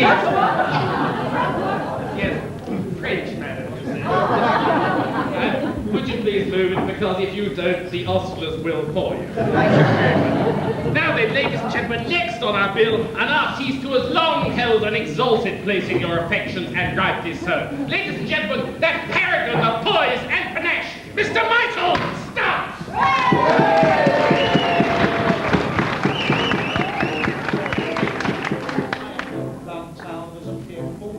For I come straight down from the dear old blood. And I know who's who, and I know what's what. And between the two I'm a trifle hot. So I set the tone, as you may suppose, and I stand alone when it comes to clothes. And as for gals, just ask my pals, why everybody knows I'm Gilbert, the filbert, the nut with the cane, the pride of Piccadilly, the blasé way. Oh, ladies, the ladies who leave their wooden huts for Gilbert, the filbert, the camel, the nuts.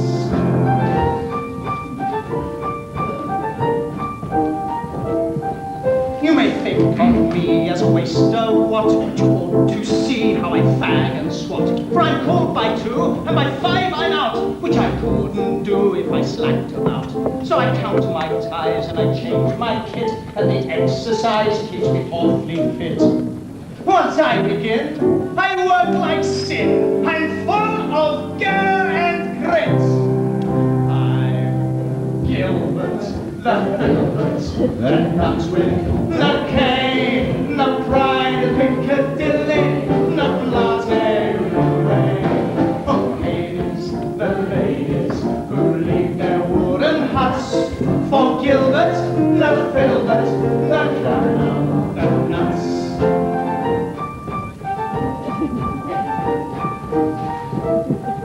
When I trot my horse on Rotten Row, you can tell, of course, that I'm doing so much more to display my savoir-faire than to give the animal the air. From my seat on high, I can give the eye to the dainty damsels passing by. Though there's many a slip twixt cup and lip, I've had many a main sigh. He's Gilbert, the Filbert, the Nutwig, the Cane, the Pride of Piccadilly, the Blase Hooray. The ladies who leave their wooden huts for Gilbert, the Filbert, the Clown, the Nuts. I'm Gilbert, the Filbert, the Nutwig, the Cane, the Pride of Piccadilly, the Blase Hooray. Oh, ladies, the ladies who leave their wooden huts for Gilbert, the Filbert, the Clown, the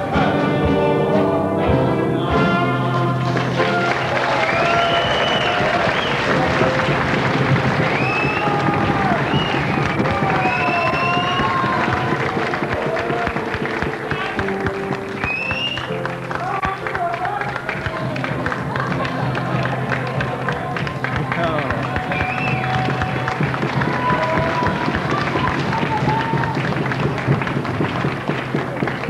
Ladies and gentlemen, we have neglected, I am very sorry to say, one of the most important traditions of the musical, and one which I dare not let go by a moment longer. So would you please assist me by rising and joining with me in a toast to our great and glorious Majesty, Queen Victoria. Come along, ladies and gentlemen, have my dog, please, if you don't mind. Thank you, gentlemen. Ladies and gentlemen, I give you Queen Victoria. God bless her. God, you can sit down there. You look quite ridiculous. Now, having completed all the formalities, ladies and gentlemen, and I hope that Charlie is standing by for a little tipple after this next item, because it is a pleasure indeed to welcome to our humble podium tonight that captivating combination of comeliness and coquetry. Ladies and gentlemen, will you welcome now your very own, Miss Caroline Elliott.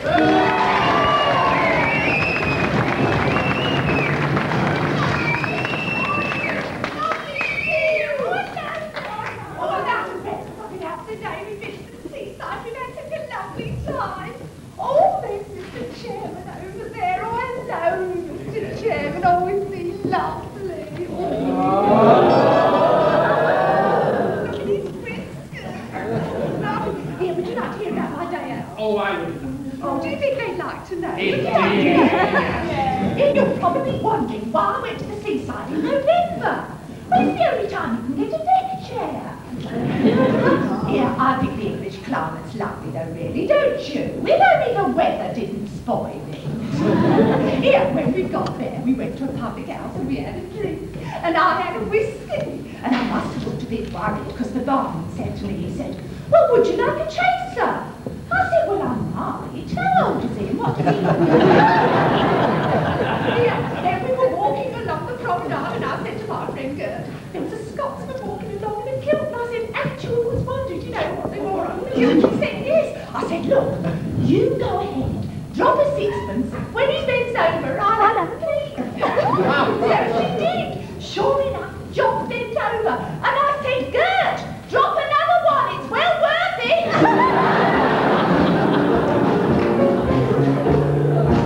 Age is 23, and that's including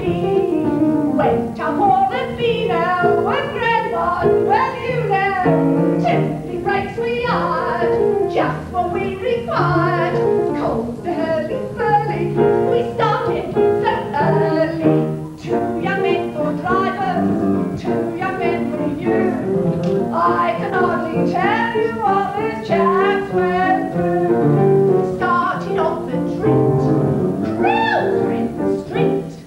People stared who saw us coming, especially when they heard us humming.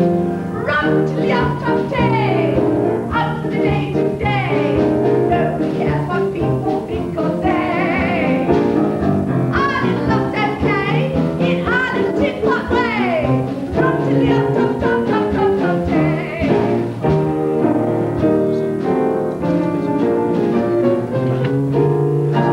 We got landing down, in some one-night town. Live up the echo, shy high the echo. Treated some to beer, did they give no fear? Like on their finger, in no time was quicker. Someone wanted music, one young man there.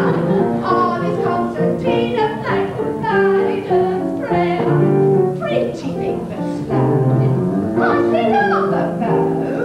Stood the uncles up before me, and I taught them all this chorus. Run to the up-to-day, up to the day to day. Nobody cares what people say. Your little love's okay, in your little tin-pot way. Run to the up-to-day.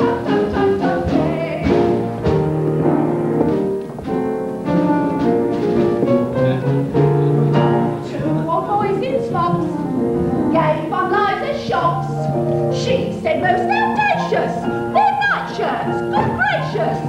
Fancy wearing those outside all your clothes. Strange, you must be simple. I touched on the pimple. I was licking cowslips. Moo cow came along, wagged its apparatus. I thought something's wrong.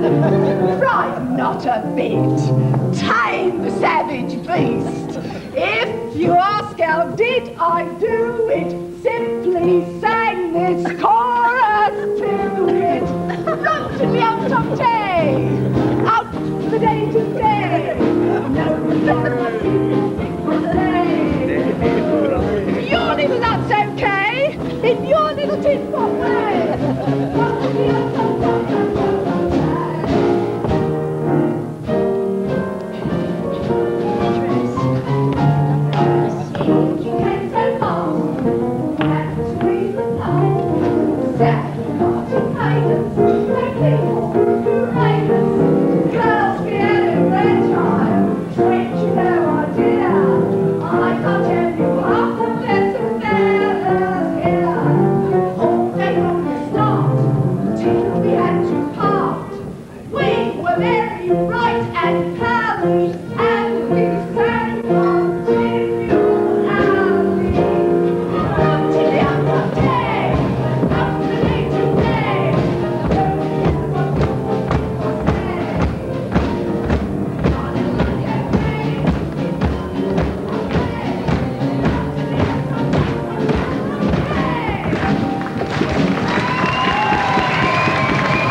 They are beautiful pints, aren't they? Look at them. All glistening and that. Now there you are, I'm told they're all exactly the same.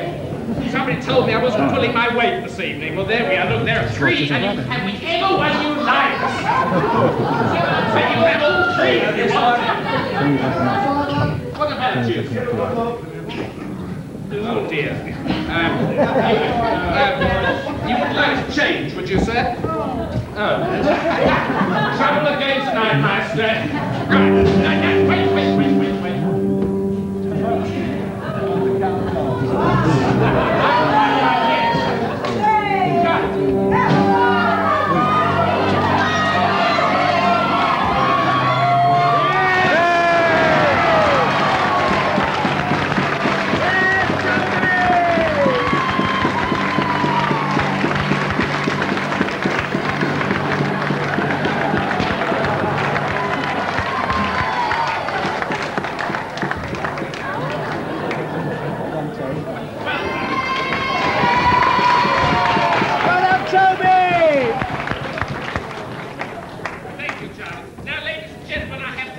the remaining pledge I made earlier this evening. I notice you haven't signed one even, have you, sir? Will you please welcome back your waiters? Are you there, gentlemen? Mr. Yes. Chester, Mr. Stubbs? Ah, yes, and two more, I see.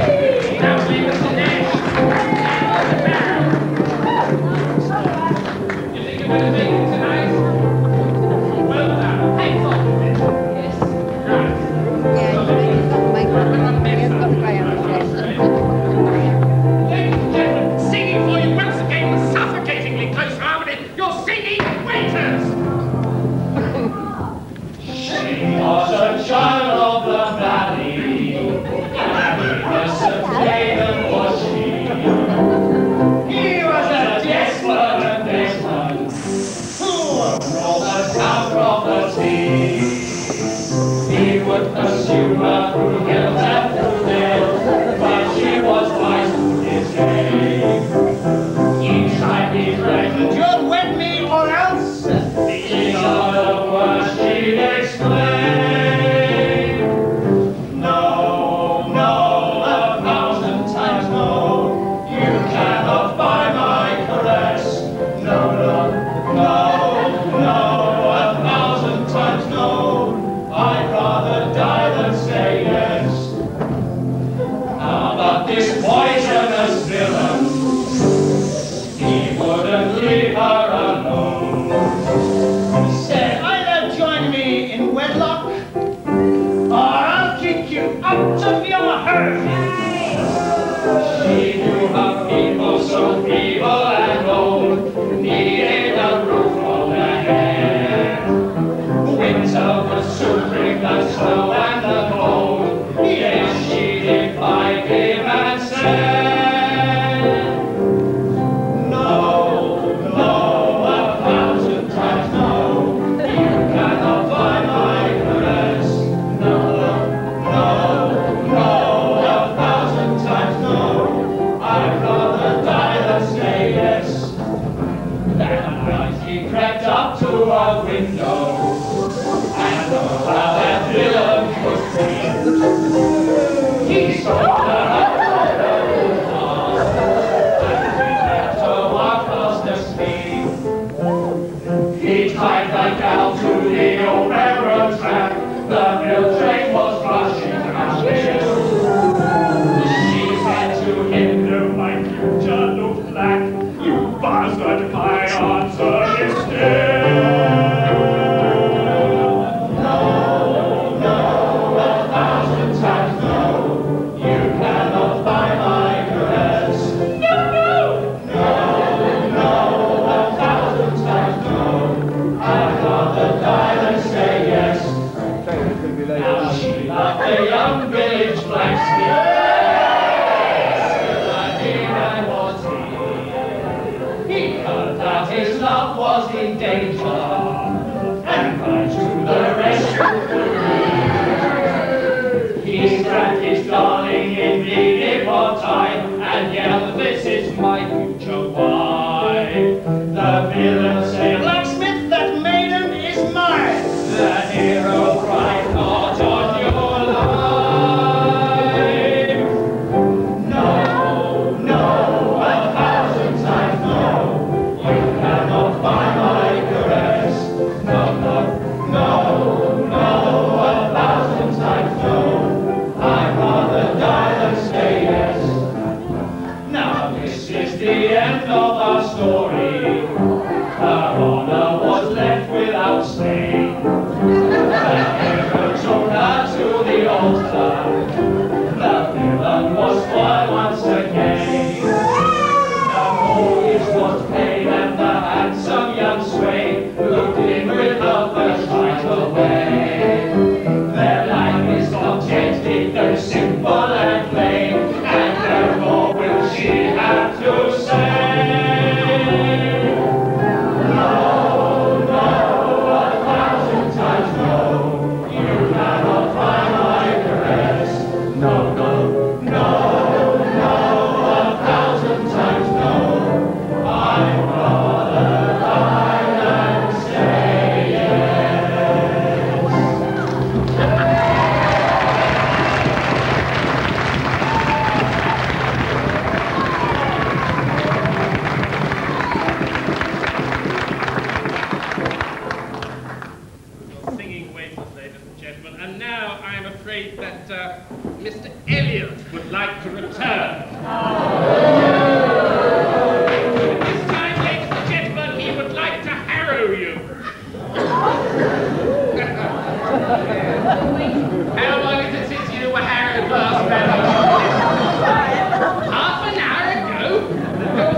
Disgraceful. Ladies and gentlemen, he is going to harrow us with a vile poem, all concerning the habit of opium taking, or as it is known in the East, the Black Shandu.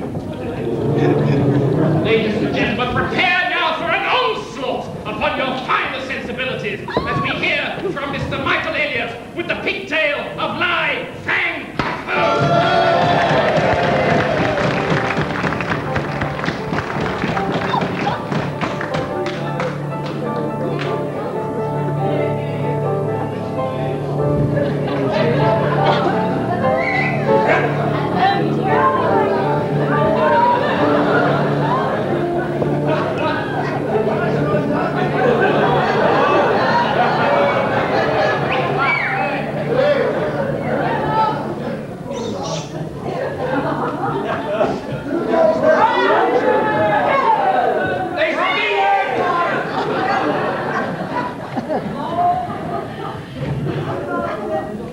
They speak of a dead man's vengeance.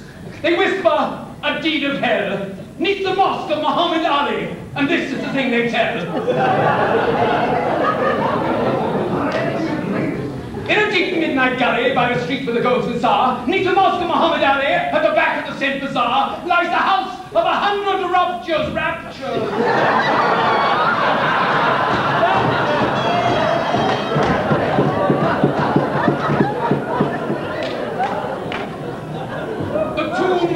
Of 1,000 sighs, where the sleepers lie in that living death that the opium smoker dies. And there was a grey-haired soldier, the wreck of a splendid man.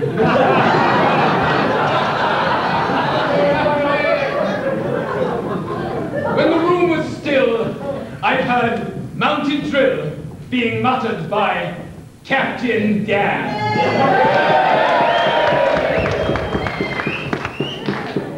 One night as I lay dreaming, I heard frenzied, shuddering screams, but the smoke cast a spell upon me. I was chained to my couch of dreams.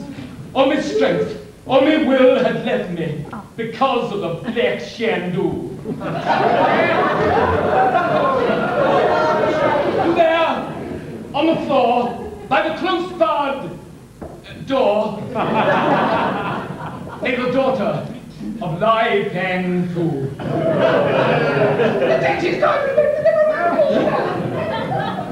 And I saw blood drip where Lai Fang Fu's whip had tapped her shoulders bare. I fought for the power to curse him, but never a word would come to reach him and to kill him. But opium had stricken me down. He whipped her again and again, till she uttered a moaning prayer.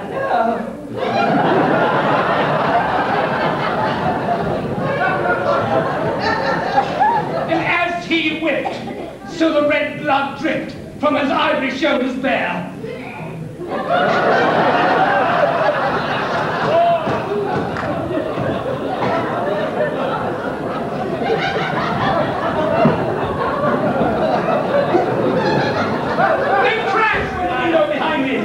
And in leapt a grey-haired man, as he seized the whip from Lai Fang Fu's grip. I knew him, 'twas Captain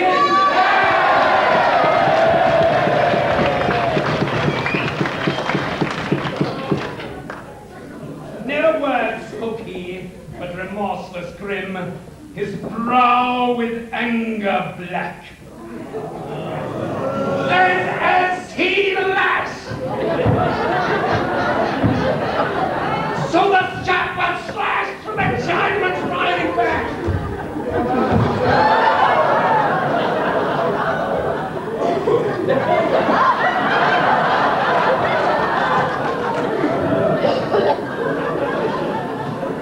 And when, in his grip, the whip broke short, he cut with a long, keen knife the pigtail for which the Chinaman would barter his soul, his life. Yes, he cut the pigtail from Lai Fang Fu. And this is the thing they tell. When he whipped them!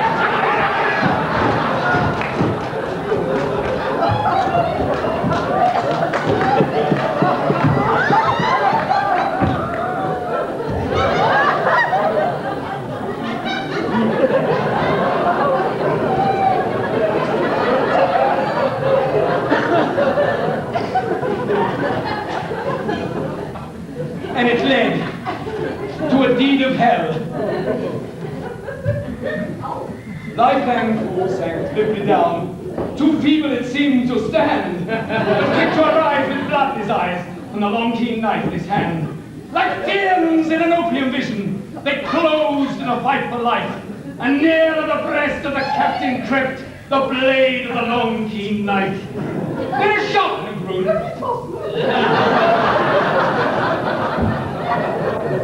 I swooned and knew no more, save that Lai Fang Fu lay dead in a red pool by the door.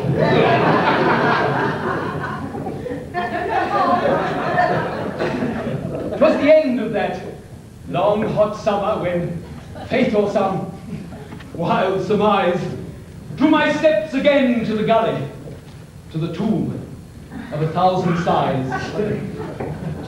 The door of the house lay open. All the blood in my veins ran cold. For within sat the golden idol, and he leered, as he leered, followed.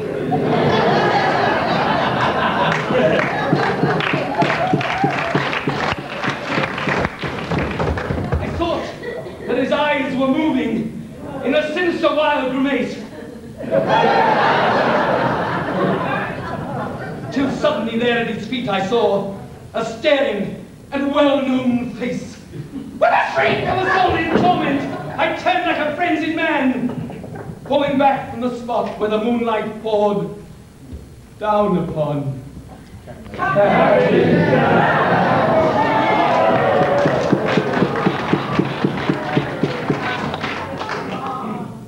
He was dead. And his death was fearful. His features were ghastly hue. And snake-like, round his neck was bound the pigtail of Lai Fang Fu!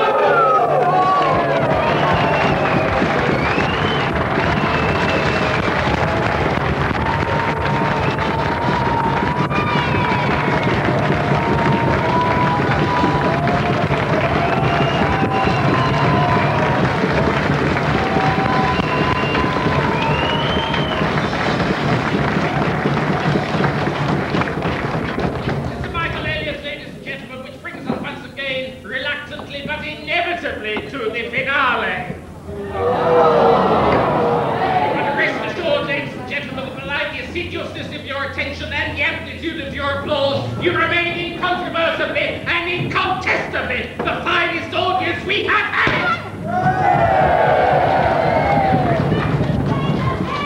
Can we get our money back? And I bet you say that to all the boys too, madam.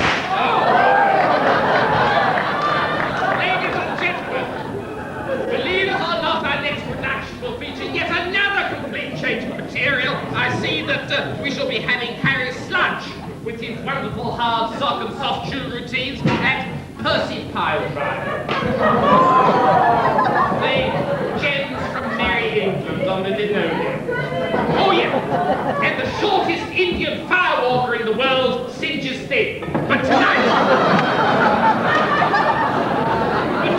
ladies and gentlemen, there remain a few more choruses on the program, which I trust you will join in with renewed vigor as we welcome back Mr. Stubb, Mr. Elliot, Miss Elliot, the entire orchestra, the entire company, but this time chiefly yourself!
not the people.